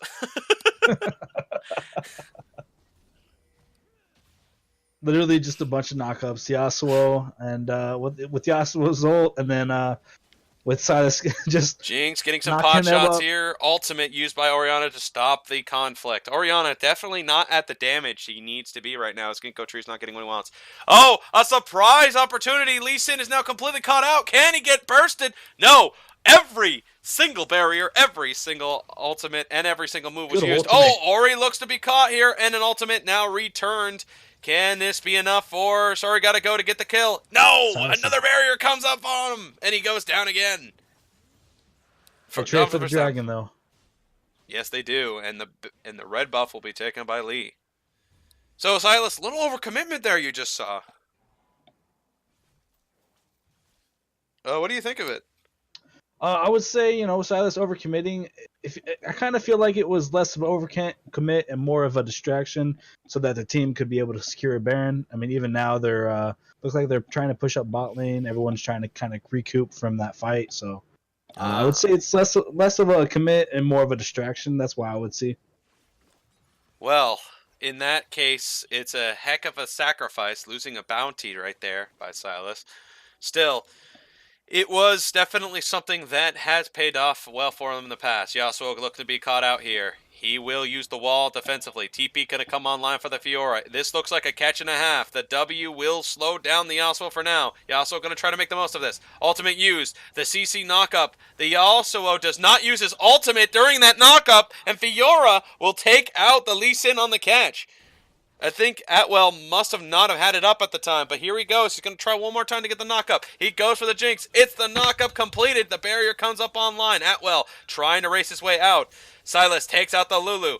Fiora takes out the Yasuo. Ashe gets taken out by the Silas. And it looks to be a 4-to-1 advantage for Naughty Nips as they take complete advantage of the enemy's decision-making and retreat, Strat. Yasuo tried his best. I mean, he was just kind of like weaving in between everybody, and I don't think his team was kind of there all together to be able to assist him with it. And it felt like a 1v9 in my situation. Yeah, everybody was really all over the place, and there was just no way to help out anyone. That was a very uncoordinated retreat by the filthy degenerates.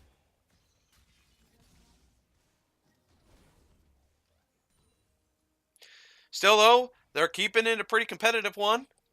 As we now look at the amount of gold here, it's nearly becoming a 6,000 gold lead for the Naughty Nips.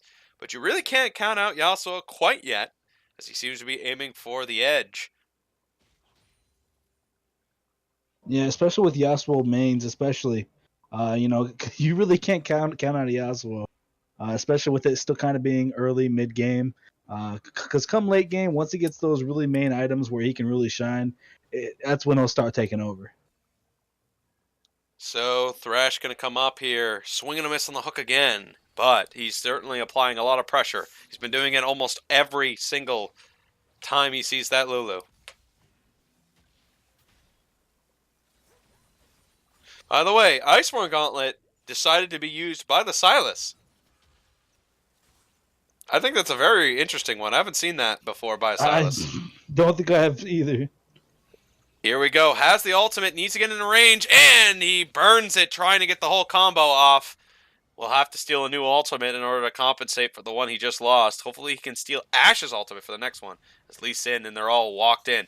It looks to be Thresh getting the catch in. He's going to get what he wants to. Atwell gets a 3-man knock-up here, and he's going to get everything he needs and then some. Kane takes out the Yasuo, and Ashe kicks out the Thresh. But it looks to be a little bit more of the same here, as it looks to be no extra commitment here. Kane's going to get the triple knock-up. He's going to take out the Lulu, and the Jinx takes out one. The Rocket will set up Kane for the double kill, and it's Naughty Nips now with a 16-5 kill-death ratio here, as it's a very close game between these two, is what I would have said if it was only a different game in general. I agree. To say I wouldn't have called it necessarily a close game with the amount of team fights that have happened and how often Naughty Nips have came out on top.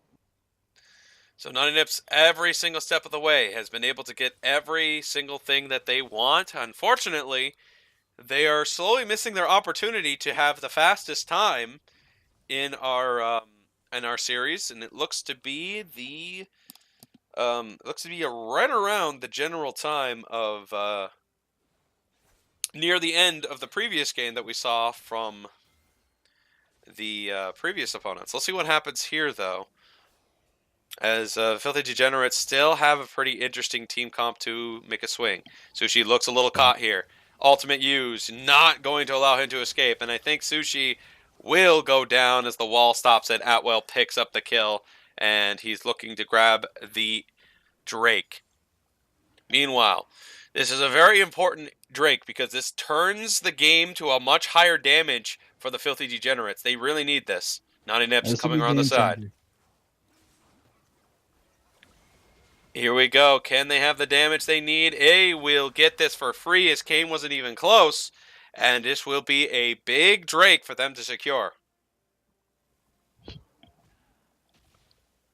It's definitely going to be huge in with the late game. So we'll have to see how they utilize it.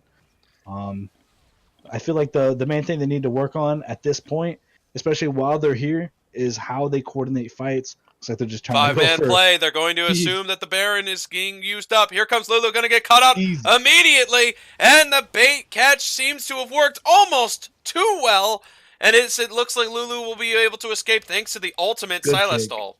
Yes. Here comes Orianna using the ultimate ball, and it was not enough damage, as they were hoping it would be a little bit more, and that will just about do it. Unfortunately, the Silas ultimate actually allowed Lulu to retreat, so no one was killed on that play. So they have complete Baron control and vision. They decided to not do Baron at this time, as they do not have the damage potential to do it as of right now. Sushi coming around the side. Ultimate now stolen. It's Ooh, a win good wall wind wall. for the Yasuo. Incredible win wall to stop away from what would have been a game-ending fight. That could have been the end right there off of that one. Let's see what happens now.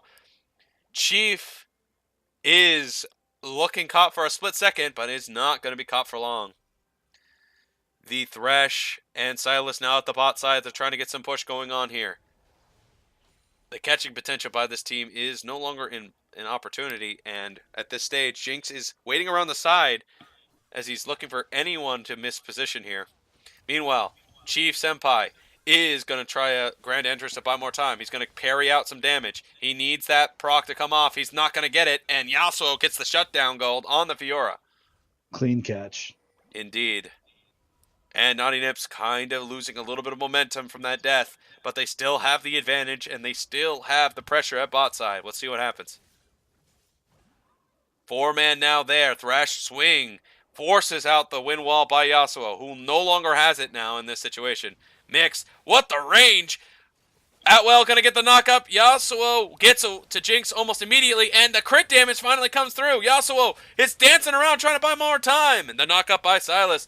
By the way, Silas now has his own little farm of that. Flay will go wide. Yasuo takes out the Silas. Sushi will end up completely caught out in the mix, and it's a triple kill for Yasuo. He's looking for the Quadra. Atwell will not get the Quadra, and here's the TP as well by Chef, which could have been a Penta, but that's not going to happen now, as Ash will now pick up the kill. No, never mind. Chef is trying to squeeze out, and will be able to do so. The parry comes up, and Atwell continues the chase against Chef. Chef is barely able to squeeze out of that one. Wait a minute. No, he isn't. Yasuo's going to commit here. Flash now used. Atwell jumps right back in and hits him, and that's a flash lost, and a big ultimate by Jinx to take the kill against the Lulu. Jinx going to fire some rockets. Going to stop Atwell from taking that tower. Yeah, this is honestly exactly what I said with Yasuo in the mid-late game. Because as soon as he hits it and as soon as he starts getting those kills, that's where he's going to start shining. And that is exactly what Atwell's doing. Yeah, he's getting everything he needs and then some for momentum. The enemy team, Naughty Nips, are just unable to hold him down. And he's dancing around too much. And because of that, there was a lot of skill shots missed by Sushi. Very crucial ones, as Silas is unfortunately unable to get that knock-up he wanted to get his ultimate off against that Yasuo there. Again, the best ultimate, as you mentioned, would be an Ashe ultimate, as it synergizes well with his damage output. But from this point onward, it looks to be Silas going with a more bruiser build. You see him now going for a Spirit Visage. Yeah. It's like he's just trying to, probably trying to outlast the Yasuo, and to be able to, I don't know, utilize his abilities more to be able to, again, just outlast him. Probably more to his team's benefit. Even though he is fed and he could go for like an assassin build, I think he probably thinks that's not the best idea, especially going with Yasuo being able to heal all of that back up pretty quickly. So they're looking at the Baron right now as they got the pressure, they got the angle. They know Naughty Nips is all hovering around the mid side. They're wanting to get a good catch here. Atwell's going to try something. He's going to go on to the Silas. The knockup comes in. Silas will end up getting knocked up along with the Ashe. Ashe will take out Silas. Yasuo takes out the Fiora, and Ashe will take out the Thresh. And right now, after what was a massive momentum Naughty Nips was starting to get, it is a complete 180, as now the Filthy Degenerates have miraculously tied the game all up again. Through Yasuo alone and the pressure of the free Ashe, who's getting untouched in the conflict, this Yasuo has gone away with a lot here. As, by the way, in the meantime, Jinx has been soloing the Infernal Drake, trying to take this before the enemy has the chance. It's an auto-attack race, and Mixed Veggies wins that race, and he will steal the Infernal Drake away from his enemy. Ashe not gonna let him go. Gonna get some revenge for what just happened. The auto attack's coming through, and it seems to be a winning race for the Ashe, and it will be a quick one from that one. What an incredible quick race we saw for the Infernal Drake that Ash barely lost. Yeah, this is exactly what I had said with how they are going to be playing this game now and what they needed to improve on. They needed to coordinate better around the team fights. They needed to pick their fights better, and they needed to get Yasuo fed. And with how Yasuo and Ash are playing right now, is they're playing very coordinated, and they're picking the better team fights for both of them and for all their teams. So, and that's what's happening right now. They are coming back from what was a 16-4 lead on 90 Nips, now a 18-17 in favor of the Filthy Degenerates. And the Filthy Degenerates, you saw it throughout the entire game. Found someone, got the catch. Found someone, got the catch. Yasuo got the kill. Yasuo got the kill. You just see it on repeat over and over, and it's so small, you think it's insignificant, but then it starts building, and it becomes more and more. Sylas going to get caught out here on the catch. It looks like it was going to be something big. Wall stops out the play. Here comes the combo. It's going to be a lot of damage. Mixed Veggie takes out one.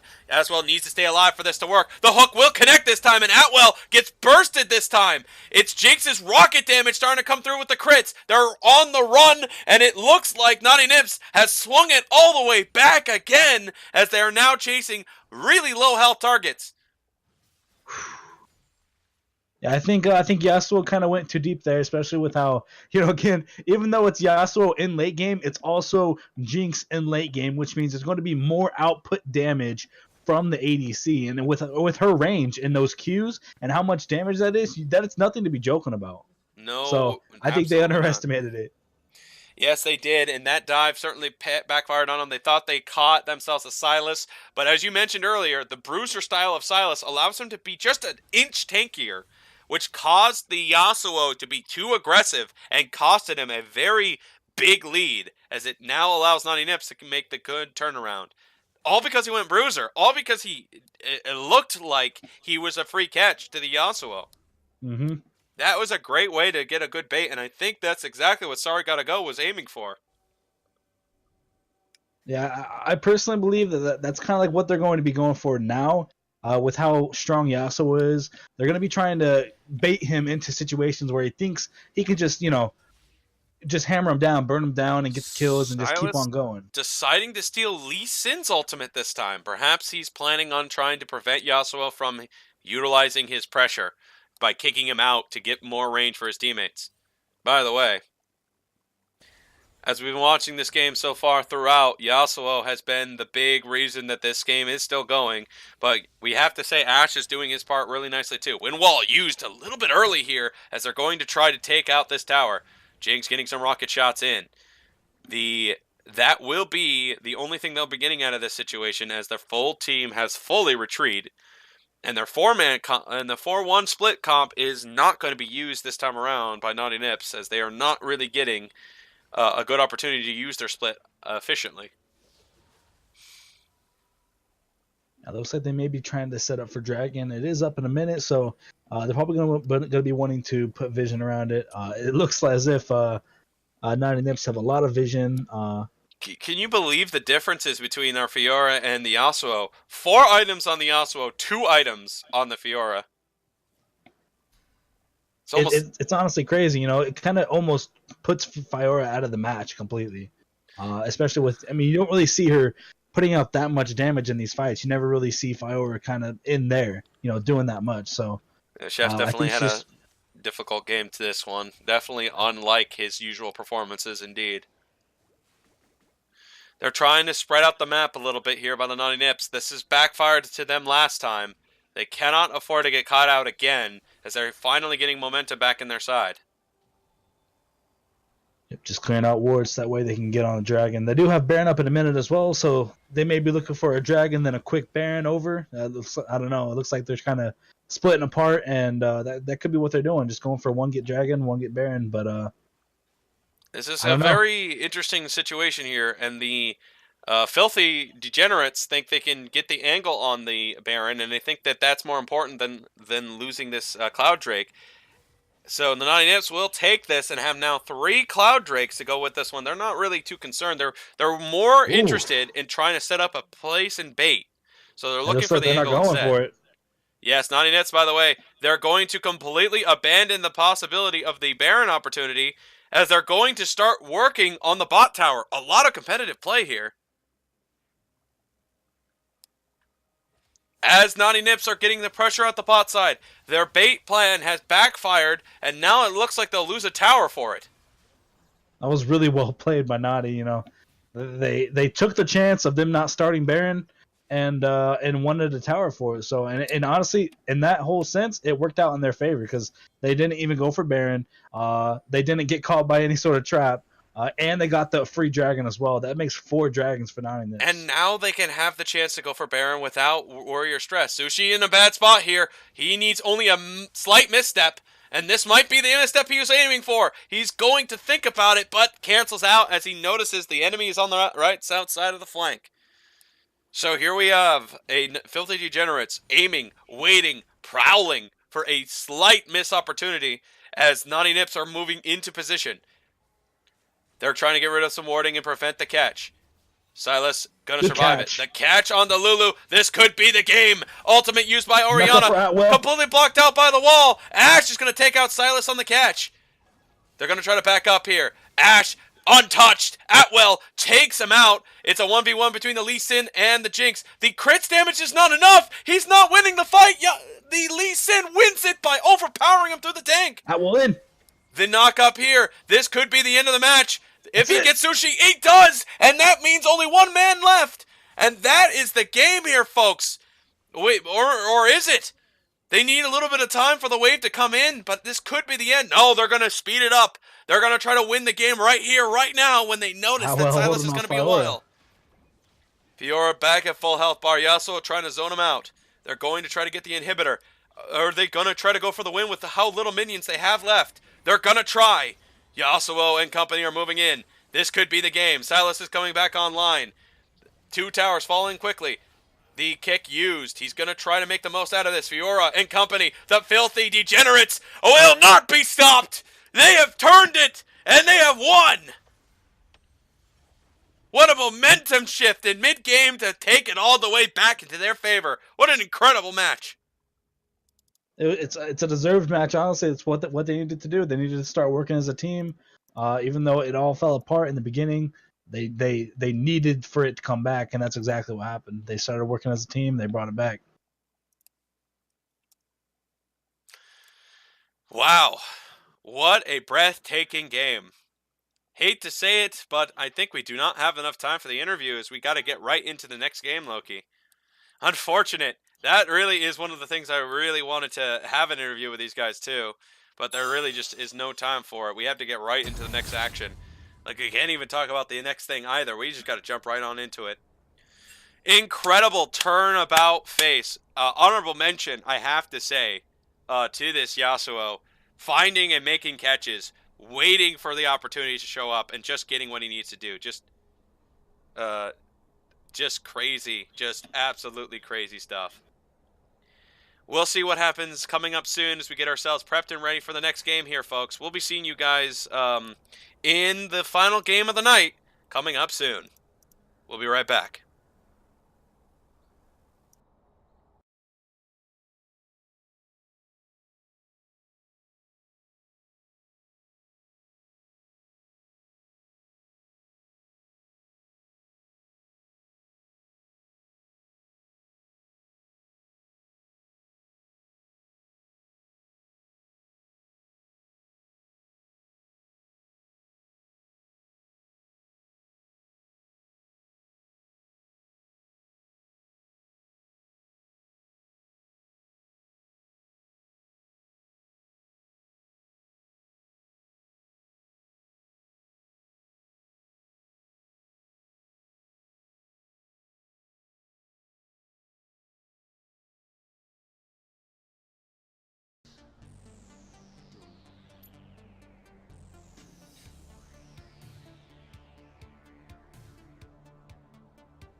Right on into the gameplay. We got ourselves another one coming right up for you here, folks. The final game of the night. It's going to be a matchup that I hope you guys will find some interest and likes in. It's me again. It's Loki again. Let's get right on into it. It's Aether Esports is going up against Dob Phoenix. This is gonna be interesting because with Arta, I've seen them play in the league before, and honestly, they're a dominant team. With one of their newest picks, with Diabolical as an ADC, so I feel like the biggest thing is gonna see how Diabolical works with the team, and if they can work together well enough to secure a win. That's gonna be the biggest thing for them. Oh yeah, let's see how the synergy works out. By the way, must have been not a fan of the last 2 games because there is a ban focus on that Yasuo and Sylas. No way are they going to be allowed to be played this time. Final bans in the bot lane. It's not surprising. Oh yes, of Taking course, out DOV. some of their most comfort picks. Oh yes, of course, it's DOV, by the way. Yeah.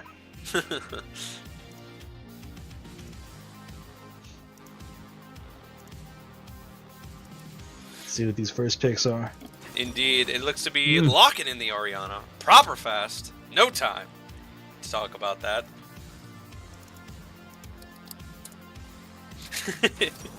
And J4 for the alternative option. Possibly we're looking at a jungle J4 here. Let's see. Ooh. With the Alistar, extra knockups. If Yasuo was in the game, that would be great.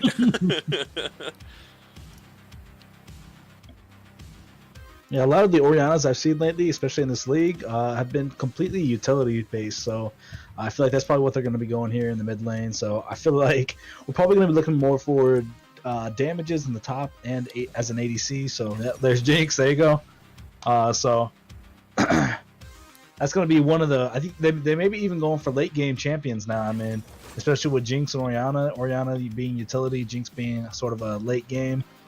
So they're probably going to be looking for either a mid-late game top or a mid-late game jungle. That'd be the most ideal for them to win. Well, there's certainly a lot of familiarity so far with the comps today. You see, we've seen Taric before, we've seen Orianna before, and we've seen Jinx before, and now we're getting all of them in this match. Oof. Champion of the week appears to be Jinx, as he's been used 3 times straight through this entire day of gameplay. It's definitely a comfort pick around a lot of ADCs, especially in the gold elo. Jinx can either be a hit or miss for a lot of ADCs. Some of them can fall behind, like it was in the first match that we had today, or they can just completely dominate, like they did in the like yesterday. Vayne being banned out as well, so it looks like the lockdown train seems to be slowly coming to a screeching halt as they're getting rid of some CC champions. So, comp-wise, we're still a little uncertain about the plan of attack here, but Aether Esports definitely wants to have a nice little bursting damage combo. Either way, learn from your mistakes, says Riven, as they're going to ban out that champion. Yeah. Riven, Yasuo, Sylas, Shaco. Oh my goodness. That's a lot of target banning. Yeah. You wouldn't last a day in the void.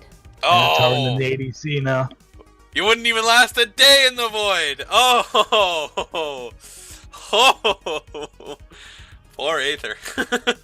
Sejuani, I feel like they're going to be going for a probably a carry with the ADC. I mean, it's with the Sejuani pick, the Alistar. I mean, J4 could be a real threat. Lux could be a threat if she gets ahead.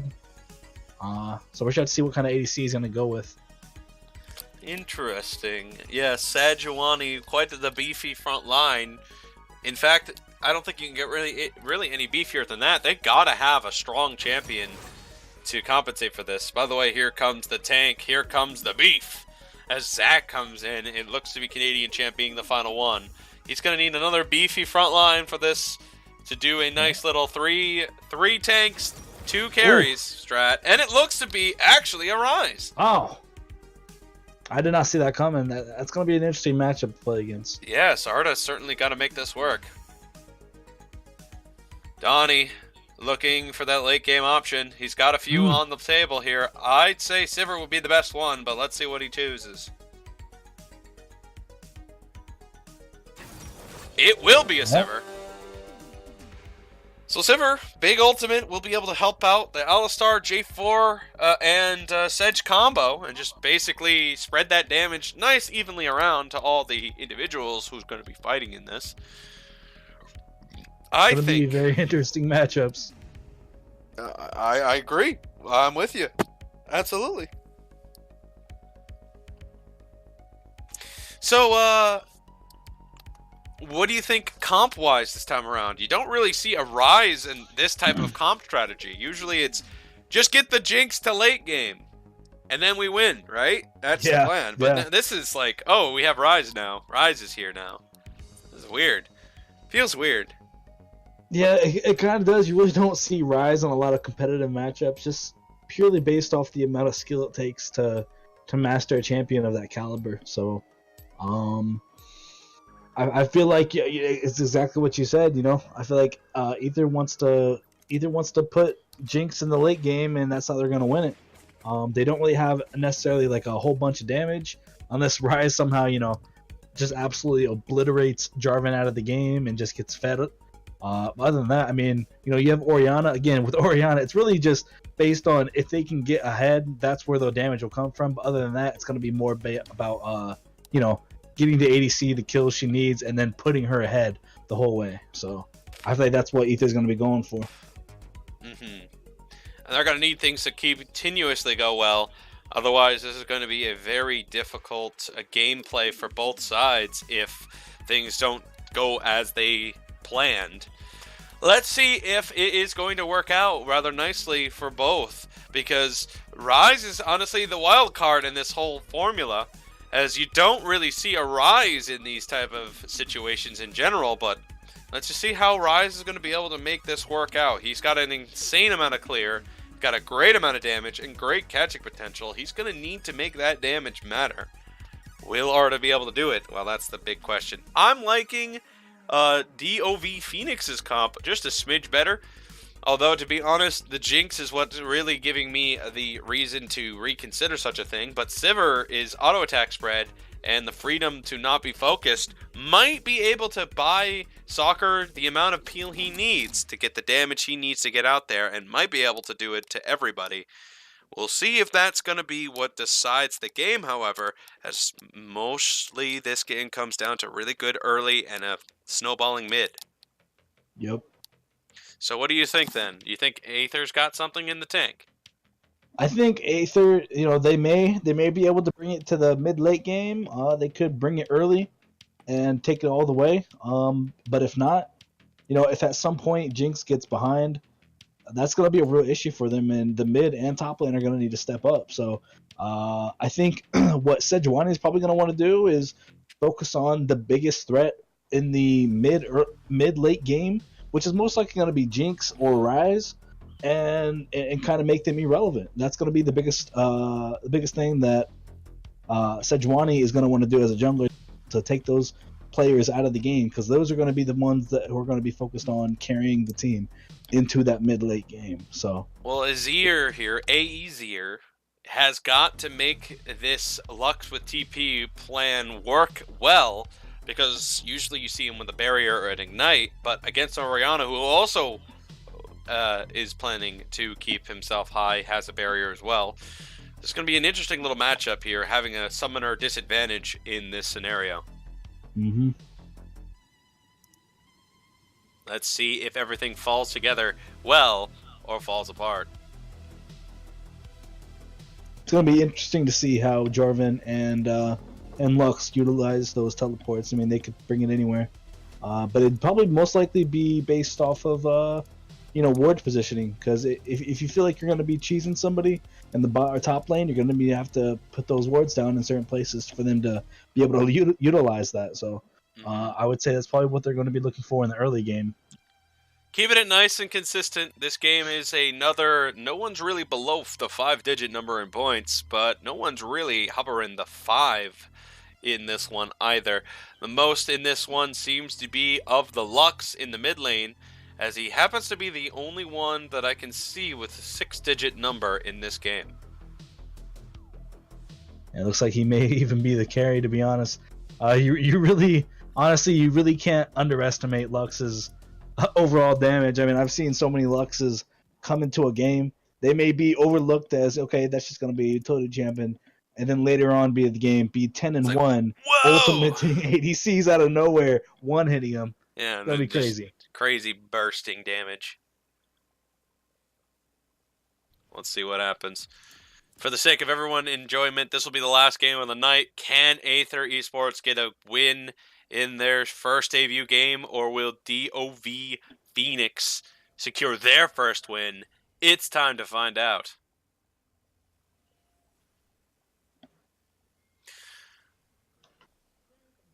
Dark Seal on J4. Now that's some flagpole damage if I've ever seen one. That's going to be interesting to see, definitely. Flagpole damage if I've ever seen one. So that's extra healing from the pots, 25 extra % of health, 15 on the ability power. And every time he gets a kill or an assist, he would get 2 to 1 on that. And every time he dies, he loses 4. So I gotta say, the most interesting little scenario you ever do see for a J4, he must really want to keep his health bar high during the conflicts, as he's certainly going refillable potion, so he's aiming for the same direction that this Rise will be going for through the corrupting pots. Let's see how this pays off. By the way, for now, it's definitely an interesting situation. So he even is starting flagpole, so he's already starting with the plan to get as much out of that Dark Steel as possible. Very fun stuff indeed. We're starting off with the quick camp starts. It looks to be a race between the Zac and the Sedge. And it looks to be Zac coming out on top on this race, and it looks to be Zac getting the buff first. But it's still a very close race between the two junglers, as Sedge will be taking it at the same time. Another close race between the two junglers yet again we see, as there's no easy convincing lead yet. By the way, look at that poke already by the J4, certainly making sure Arda doesn't have any freebies. The flagpole strat from J4 is a lot more deceptive than it looks. You can really chip away the health bar pretty quickly, and you can just see that right there. Arda is not handling that poke at all. Here comes an engage out of nowhere. Lux is locked down. No way to get out of this one quite yet, and he will be auto-attacked to losing a good chunk there. Taric going to try a very nasty trade. It's Canadian champ. Will be taking a little bit off his own health bar. Combo comes in. It looks to be J4 risking the biscuit here. Arda, will not have the ankle. Damage. Yeah, he had a lot there, just not enough to finish off Majin. Oh, Arda certainly taking another nasty flag and drag.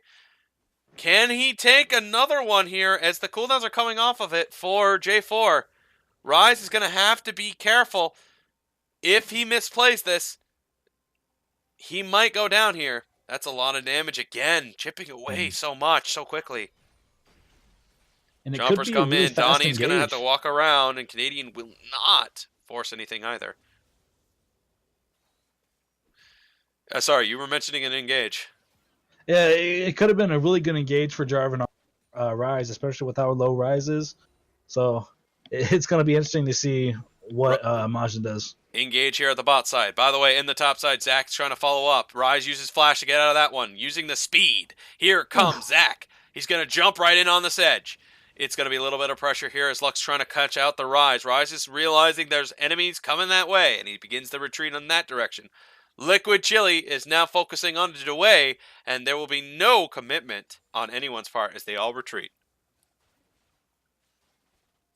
Sadly, he didn't have the flag and drag combo mana, so he decided to not commit either to that. But hey, the Dark Seal strat seemed to be working really nicely for the J4 here. He's really chipping away free health bar after free health bar against his opponent. And it really helps again with him being a melee champion. He really has that really huge gap closer where Rise is, that range champion. So it really helps him kind of farm in a way because if Rise decides he wants to come up and try and do a little bit of something, J4 is able to say, hey, no, don't. I'm gonna put this down. You come close to it, I'm gonna engage, and probably a free easy kill for J4 because he says that burst damage, especially with him being a melee champion. Mm-hmm. This game has been an interesting one so far with with the J4 taking the Dark Seal, but missing the combo there this time with the flag and drag. That could have been a big high damage if that flagpole would have hit and he would have engaged because he had a bunch of minions there. So Yeah, it could have been the end of Arda's health bar there. He had no flash, by the way. That could have been a big play. Oof. And I think Majin's realizing this now. He's going to go for a lot of damage trading here. Rai's going to return damage. Ooh. He's got a catch here, and Majin's realizing the burst Arda still has. No mana left on him now. He's trying to chip away at that health bar. Just not enough. I think the adaptive damage is no longer helping him out. His Arda decision... still has Ignite. Yeah, his decision to go a sword there, I think, cancels out the adaptive damage he would have had in the flag and drag.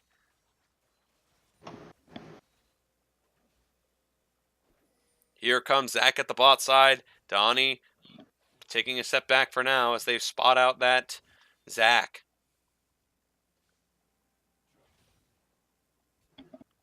Zach now hiding around the flank. He's going for soccer. Spell shield cancel out one, and they both no longer have the CC. DeWay doesn't get the angle, and the knockup by Alistar does not connect either. That was a good spell shield, honestly. Very good. And it was overcommitment by Canadian Champ and DeWay as they both try to make it happen at the same time. Anyway, it'll be another one. This time, no spell shield. This time, it's going to be a quick escape here that they need to pull off. Can Soccer get out of this one? Donnie is trying everything he can to get the stun off. Donnie's taking a lot of damage here, and he's going to survive despite the ignite by Canadian Champ. And here comes Sedge on the counter gank. Donnie looking back in. Here comes the stun back up. It's a well-timed, but he misses up one of the combo. Alistar gets killed by the Jinx, and Diabolical Hyena gets the kill because of that well-placed CC. Canadian Champ will not have a way to get this. No one has the amount of jump distance to get there. Here comes Lux to scare him off, and it will do the deed. That was honestly probably the best fight for Aether to pick for that fight at least, because they knew that Zach was trying to go back, but they didn't expect him to come back in.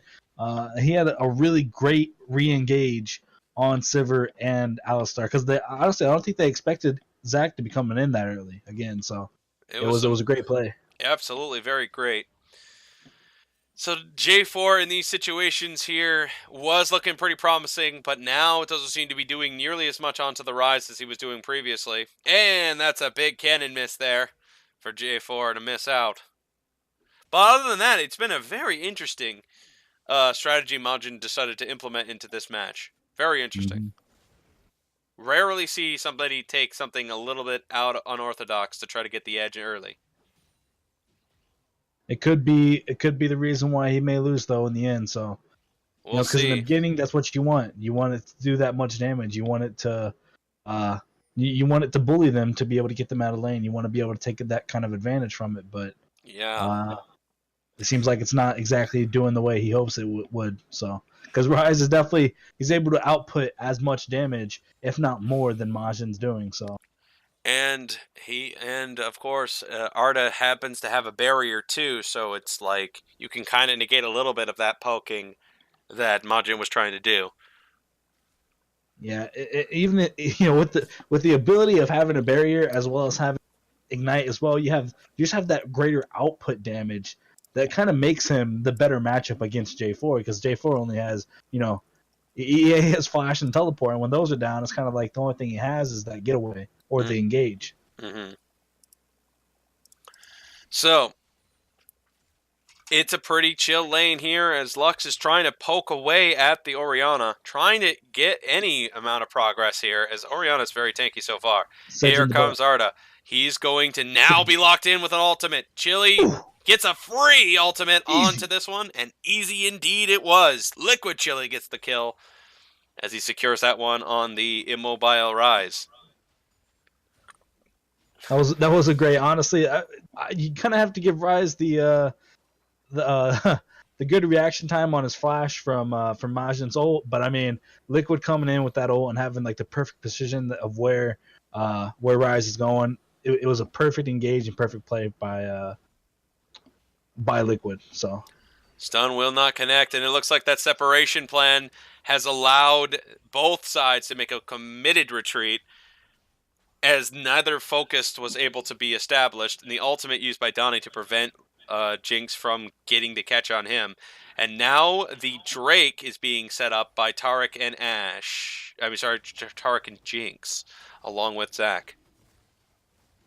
This should be a free Drake to take here, as Orianna coming in to just add some extra insurance. And that will just about do it. Free Infernal Drake secure by the side of Aether. And they're already getting a big lead, building up quicker and quicker. This is the type of team you want to have an Infernal Drake above all else. Because they definitely don't have the super burst damage Assassins do until they reach their mid-game spike. They're just needing to get through their early stages. So it looks like a pretty even game so far. I mean, but that Inferno could be proven in favor in Aether if they abuse it enough. So we'll have to see how much they abuse that extra bit of damage.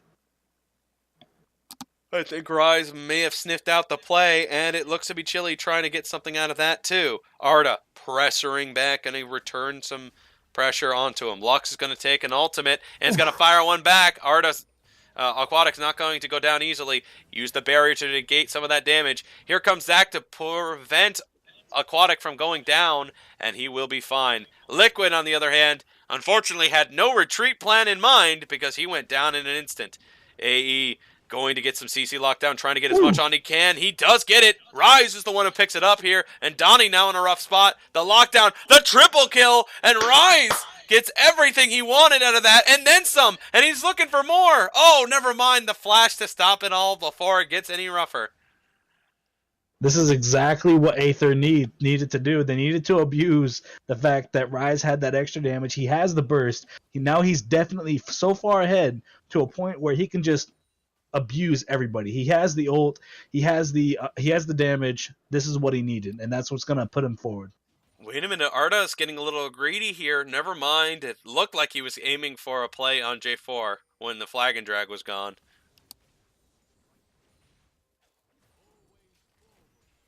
Here comes Sedge around the corner. This is going to be a turning situation here, and Jinx is looking like he was going to be in a lot of trouble. Taric's ultimate bails out just enough time. Diabolical Hyena will be CC'd, will not get away from Sports Soccer, and Soccer takes him down.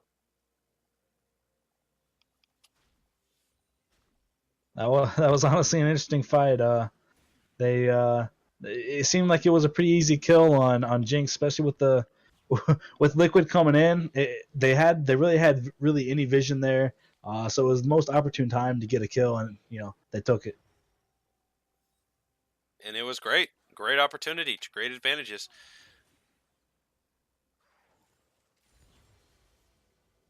So Rise getting out with the best benefit here. Diabolical Hyena grabbing a kill for the road as well. This is starting to look pretty good for that late game that they were aiming for. And that's exactly what they're they're going to be going for that late game. With Rise being ahead, it looks like he's going to be doing probably most of the damage that they're wanting to go for. So I think the best thing for them would be if Jinx came in and somehow was able to get a lead from whatever team fights come in next. So that's what they're most likely going to be looking for next. Oh, you can see it already. Rise is already getting closer and closer to that insta-clear. And we're going to see some big farming differences from this Rise soon enough. And there will be a pause for the first time today, folks. A pause tonight, as it looks to be a pause by the side of, as we take a quick gander, seems to It be was DOV. the support seems to have DC'd. So Donnie,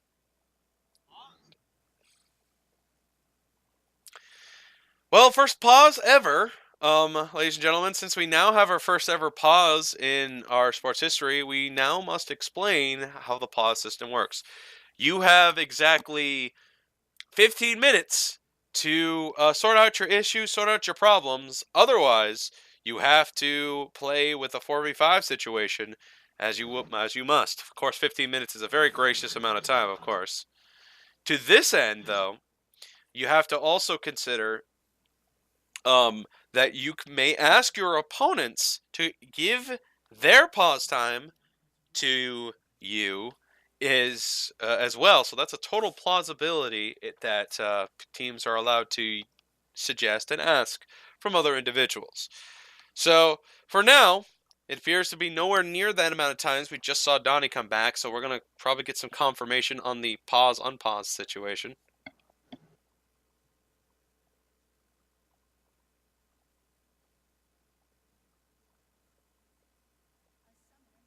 And there's Donnie again disconnecting.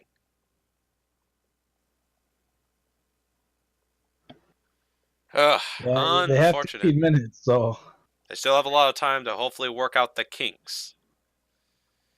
Any questions you've been having about this game so far, or any surprises that you've seen so far, other than what we've already talked about? honestly, the only surprise that I've seen is the J4 taking with he's going for like more of a poke comp with his flag and with the summonary.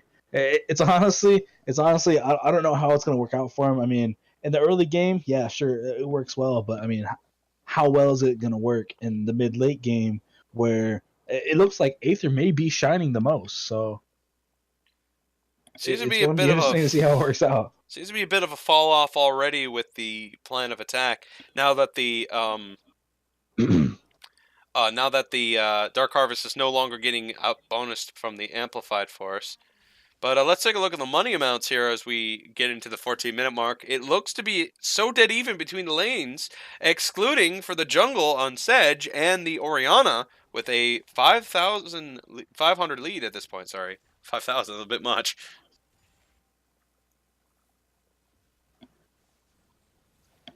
He's going to try to force the engage. He does get him under tower, but not long enough. And Majin, a moment, and would have had it.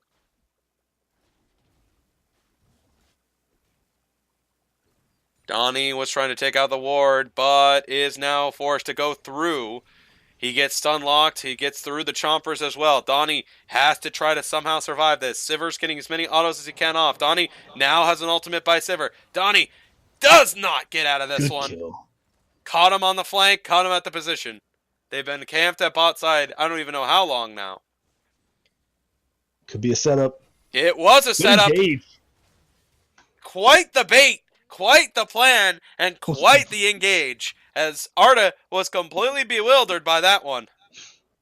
Now, that was perfectly set up. I mean, that's exactly what they were going for, especially with Liquid just kind of like patiently waiting there. Because Arda, I'm pretty sure you just kind of feeling a little bit cocky, like, you know what? All right, this is just a Lux. They're not that strong, doesn't look that strong. I'll just go 1v1 them. Easy. Liquid comes around the corner, quickly capitalizes on that mistake. So here we have it. It's going to be a quick 2-tower hit here. Here comes the ultimate by Tark. They're going to try to dive this. The ultimate will negate a good chunk of that damage. Canadian Champ takes out Sivir. Zac will take out the other one, as it looks to be a second tower they're trying to take. Majin no longer has ultimate, is trying to fake the pressure. It's a little catch onto the Taric. It's still not enough to take out the Canadian Champ, and he will retreat. 3,000 gold at the end of that entire encounter, and Aether Esports comes out with a huge bankroll from that success. And it looks like they're going to translate this into trying to take the Drake, and I think this might backfire heavily. Let's see what happens. Tarik's getting the health back here. Few of them are low. Stun lock, ultimate used here. J4 will now have his ultimate. He's going to go right on in there. He's going to get the passive out of Zach. He's going to be overwhelmed by Diabolical's crit damage and his auto attack. He's going to be unstoppable. He's going to keep the auto attacks coming. Donnie's trying to hold off the stun lockdown. Diabolical needs to get out of here. He's trying to get out of this spot. It's Sports Soccer's ultimate's activated. And no jump out here for the jungler. Stun locked here. Oh, Donnie was so low, but Jinx had no mana and didn't want to risk losing the bounty. Oh, so close. That could have been a 5 kills for the Jinx. That was extremely close for both teams. I mean, it was just really back and forth. Pit. You had J4 in, and then you had Jinx in the back line, kind of just doing a bunch of damage. It's honestly wasn't enough because once Sivir and Alistar was in there, it was practically over. It was in DOV's favor, and they were already capitalizing on the fact that Aether was already low. So it was a perfect team fight for DOV. And Diabolical comes out with a big benefit. He got legitimately everything he could have asked for out of that encounter with, and he didn't even die afterwards. So everything just fell right where he needed it to be. And Hyena here could not honestly be asking for a better scenario for himself. By the way, Zach on the side. Going to try to stop them from taking this tower for free. Let's see what happens. Spell Shield to cancel out Good one. Spell Shield. Here comes Rise. Oh, my Rise. Yeah, very surprising one at that. Donnie looks a little caught here. The ultimate use. Gonna miss. Donnie uses the flash to get out, and J4 gonna not let this happen. Knockup comes on. The ultimate is going to be canceled out by the animation canceling Imagine, and it is going to be a free catch for Azir, who takes out the Orianna with the snare. Zach going to re-engage here. The stun does hit, but he still gets out anyway.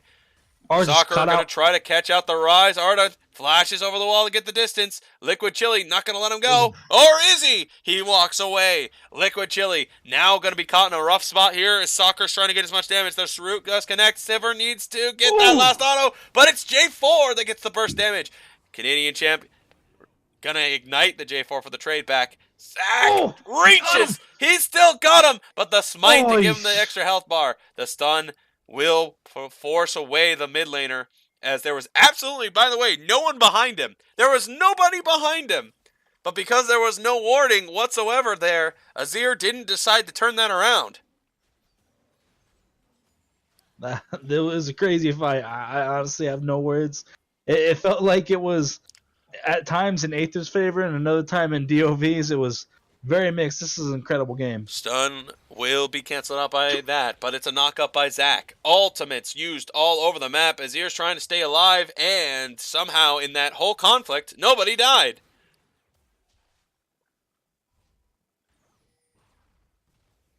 Jinx using ultimate. Jinx will hit Lux, but it's not enough damage. So close, yet so far.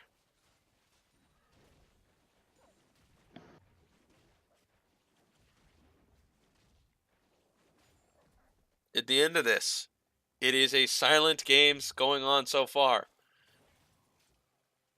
To this point, we now see a farming Jinx trying to stop the J4 from taking the bot tower.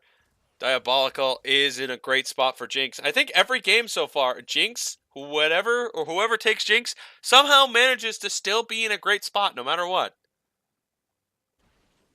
Honestly, it feels like that's exactly what kind of Jinx's demeanor is. It doesn't matter how far behind you are, or if you just kind of like, if it's kind of like a weird lane to a point where nobody wins the lane, she always finds a way to, just as a champion, not even as just an individual ADC, the champion itself has the kit enough to get the, sorry, just kind of battling for the yeah, they were just kind of like, okay, Donnie, you got it, you can do this, Donnie. Yeah, all right, we believe in you. He's just punching away at it, hoping it works out. That was kind of funny. Anyway, Arda, oh my goodness, the burst was almost enough, and Arda was going to go down again, but he holds on. These catches are really on point by DOV Phoenix.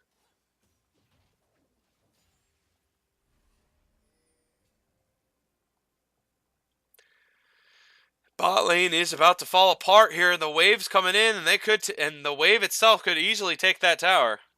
They're sending no one to go deal with it at this time, as it looks to be an interesting bottling up situation going on here. Mm-hmm. He's going to try to catch the jungler. Engage. That's a little bit of CC, but not enough. W does connect. Liquid Chili is forced away.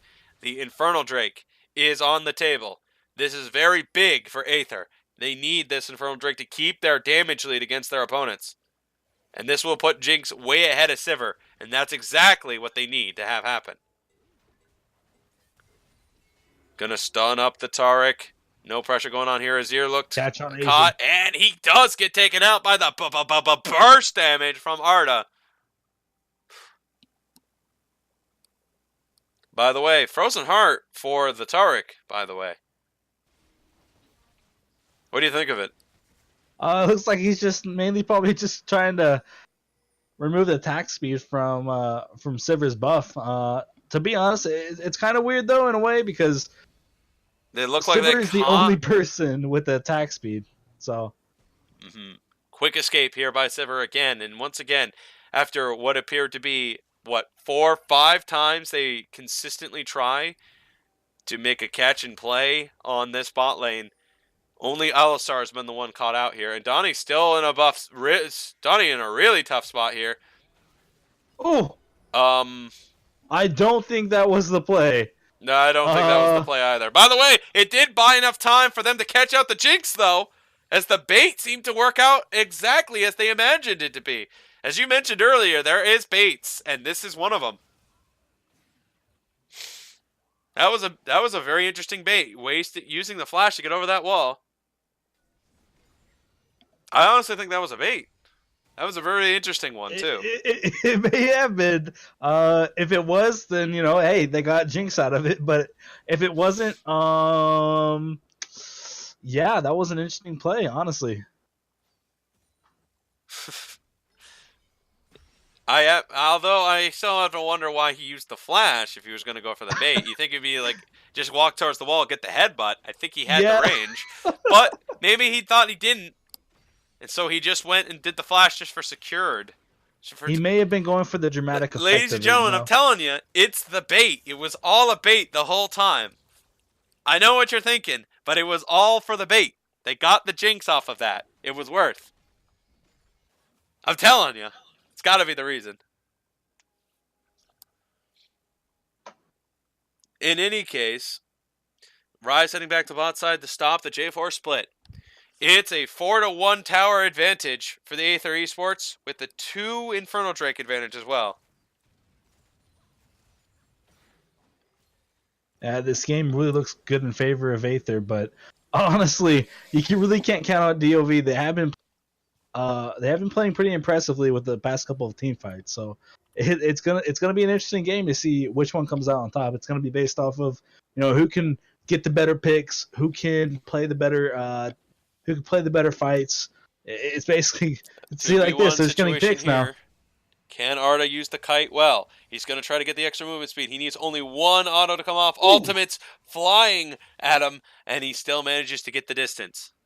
The speed. The absolute speed by Rise, preventing him from getting caught.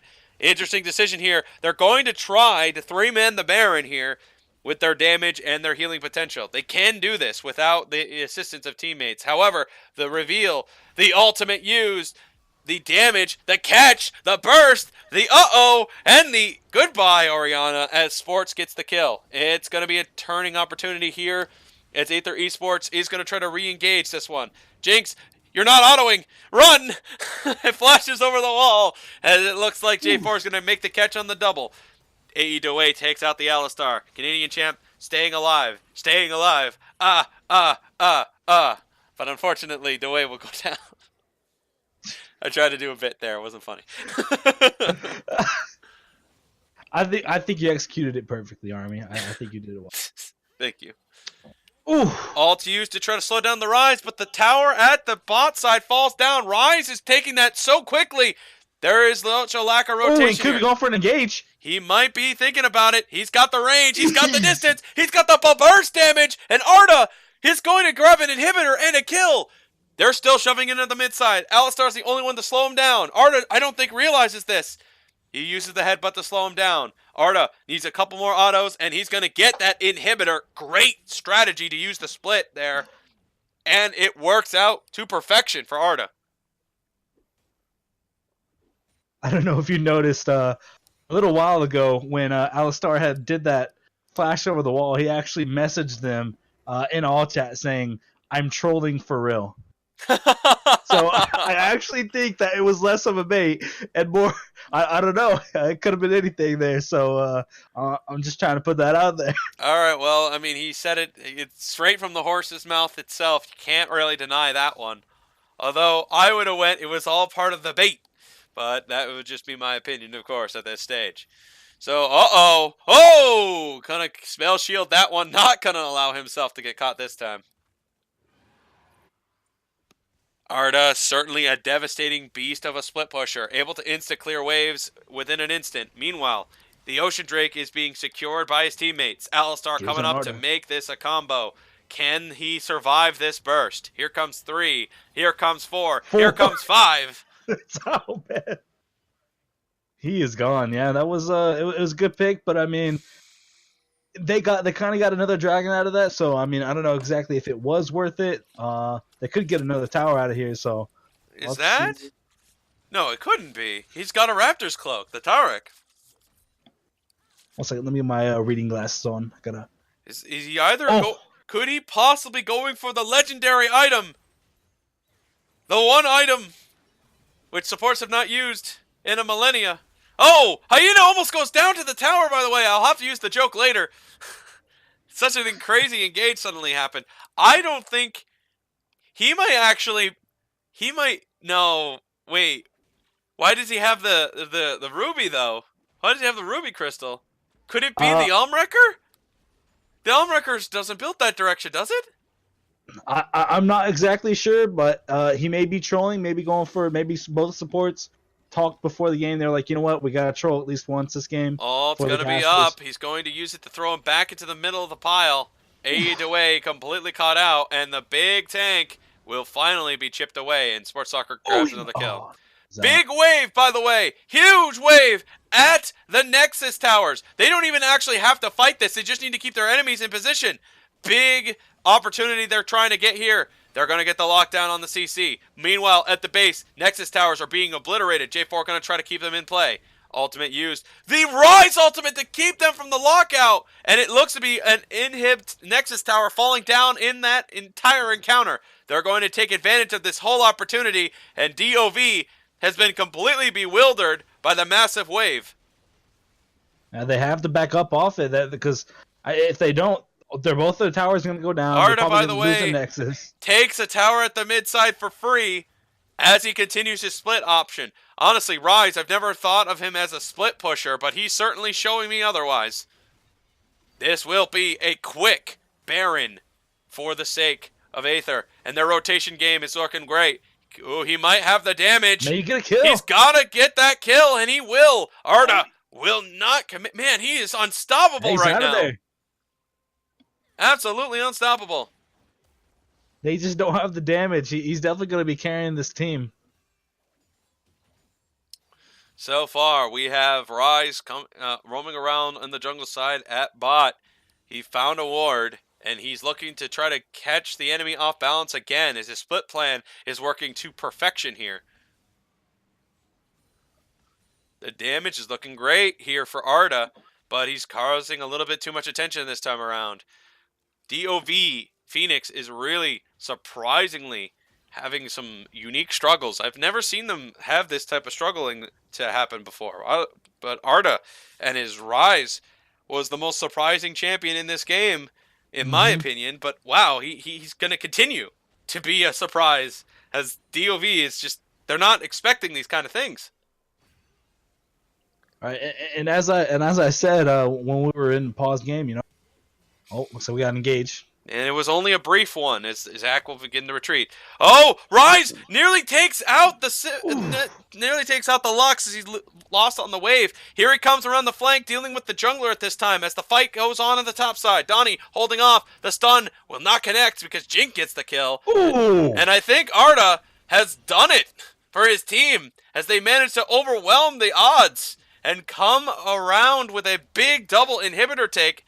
And it looks to be the end of the game coming around this corner here. One last defensive stand here by DOV. Here we go. They're going to try to take out this tower. It's gone. The Nexus is exposed. This is the last stand here. J4 gets the combo off, but he's got no damage to speak of. It's Jinx barely staying alive. A Canadian champ is able to take out the J4, and it's a complete 180. DOV has lost all the momentum, and it's a huge win. Huge win for Aether Esports. Amazing gameplay, honestly.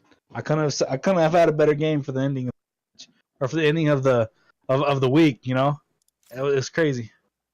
'Twas a crazy end of game one for the first week. What an incredible couple of games we got to witness here today. Wow. At the end of all of this, I'm a little winded. That's some crazy stuff, crazy gameplay, and some crazy fun things in general. Indeed. Whew, whew. Well, to this point, we need to take a look at one little damage chart check, and then I think we can just call it a night here for the game. So damage-wise, you would think Rise would certainly be very high on that one, and you'd be correct. Let's see. It's the end of the night here. I suppose we have enough time for an interview for one of them. I believe the situation for Aether Esports after their win, they can choose whoever they want to be in the interview. Once they have made that decision, they can join the watch party, and we can have a small little conversation with them and then call it a night.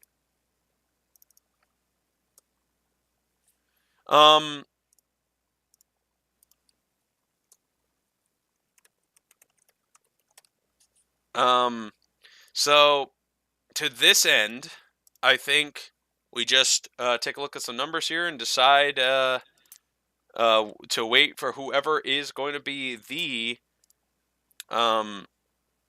person we will interview. We'll just kind of wait until they sort it out between themselves. But very impressive performances by Canadian, who did not die this entire game and was looking for the ZZ Rot portal. Sadly, couldn't finish it, but quite a game for him. Quite a game. Let's take a look at the Control Wars purchases, and Jinx didn't buy a single one. Not a one. Not a fan. Not a single one. And we got the ADC in here. We do have the ADC. Yep. You didn't buy a Control Ward. You're right. I didn't. All right. Well, anyway. One of the times when I went back, I didn't have enough gold to buy one. Well, anyway. Congratulations to your team, man, Hyena. Fantastic job, and just great stuff in general. Your team really managed to clutch out a strong win here. But you gotta be honest, there's a lot of crazy things that happened in this game. Is there anything you want to say in particular that you find interesting? Yeah, at the beginning, like I posted in chat actually, but before the game even started, I told my team not to leave me in a fight. And that's exactly what they did about 3 times. 3 deaths to 3 times. I see. You can't play wrong if you don't have the health and peel. Gotcha, man. So to that point, Hyena, did everything really fall together in this game? I mean, everything went well for the most part. Kind of had a very slow start from what I'm used to when I play Jinx, but Dewey's jungling was rather exceptional this game. Aquatic did decent from what I saw of him. He had a lot of pressure. And then Arda just plays Rise a lot, so I didn't even expect him to lose. Well, he certainly did not lose for you. In fact, he managed to come around with the victory along with the rest of you. So, question I have here is, I'm going to take you back a little bit into the early stages of the game. You had not one, not two, but 3 ganks by AE Dewey. It's got to be fun to have a lot of ganks when you can get some good momentum. Do you feel like those were a big reason you guys won the laning phase, or what is your opinion of that? I do think that was a big reason why we won the laning phase. Dway's pressure in the bot lane was tremendous compared to the enemy junglers. Certainly was a lot to factor in. He definitely played his part in the game, and at the end of the game, you guys managed to snowball. Arda, by the way, if you have any opinion you want to bring for him, he did a very interesting thing, decided to use the splitting choice, take the inhibitor, and allow the Nexus tower to be destroyed during the conflict at Baron. So it's because of his decision to do that, did it be a free opportunity for Aether to really snowball this victory. So what was the idea? Did he talk about that, or did he just went with instinct? It was kind of an instinct thing, but when I saw how well everybody was doing, I kind of just agreed with it, and we went from there. Mm-hmm. At the end of the day, Canadian champ certainly played his role well. He's aiming for the rot portal, wasn't he? To be honest, I don't know. I didn't even check his build. He just 4-0-12. Yeah, he's doing fine. He can build whatever he wants. Exactly. That's my thought process. Exactly. Well, at the end of the game, you guys certainly managed to close out with a convincing victory at the end, finishing at 32 minutes. Ladies and gentlemen, 80 carry of Aether Esports, Diabolical Hyena. Thank you for being a part of this interview. No problem, and thank you for having me. All right, doors on the right. You're all set to leave. All right. See you. See ya. And that'll just about end the stream here tonight, folks. Army Overlord here for the entire bit and case, but we have to thank Duck Foa and Dore K is more his actual name, as well as I just can't think of his name. Well, I guess he must have hit the low key. All right. Anyway, that'll be it for the stream. All right. Good night, everybody, and thank you very much for watching this stream. We'll be having more games tomorrow. You'll be seeing me maybe behind the camera this time around. Who knows? But what I do know is I thank you all for watching. It was a good stream, good interviews, and good gameplay. Stay safe, everybody. Be nice, be kind, and remember, it's about competitive fun in this league of Affinity Gaming. Good night.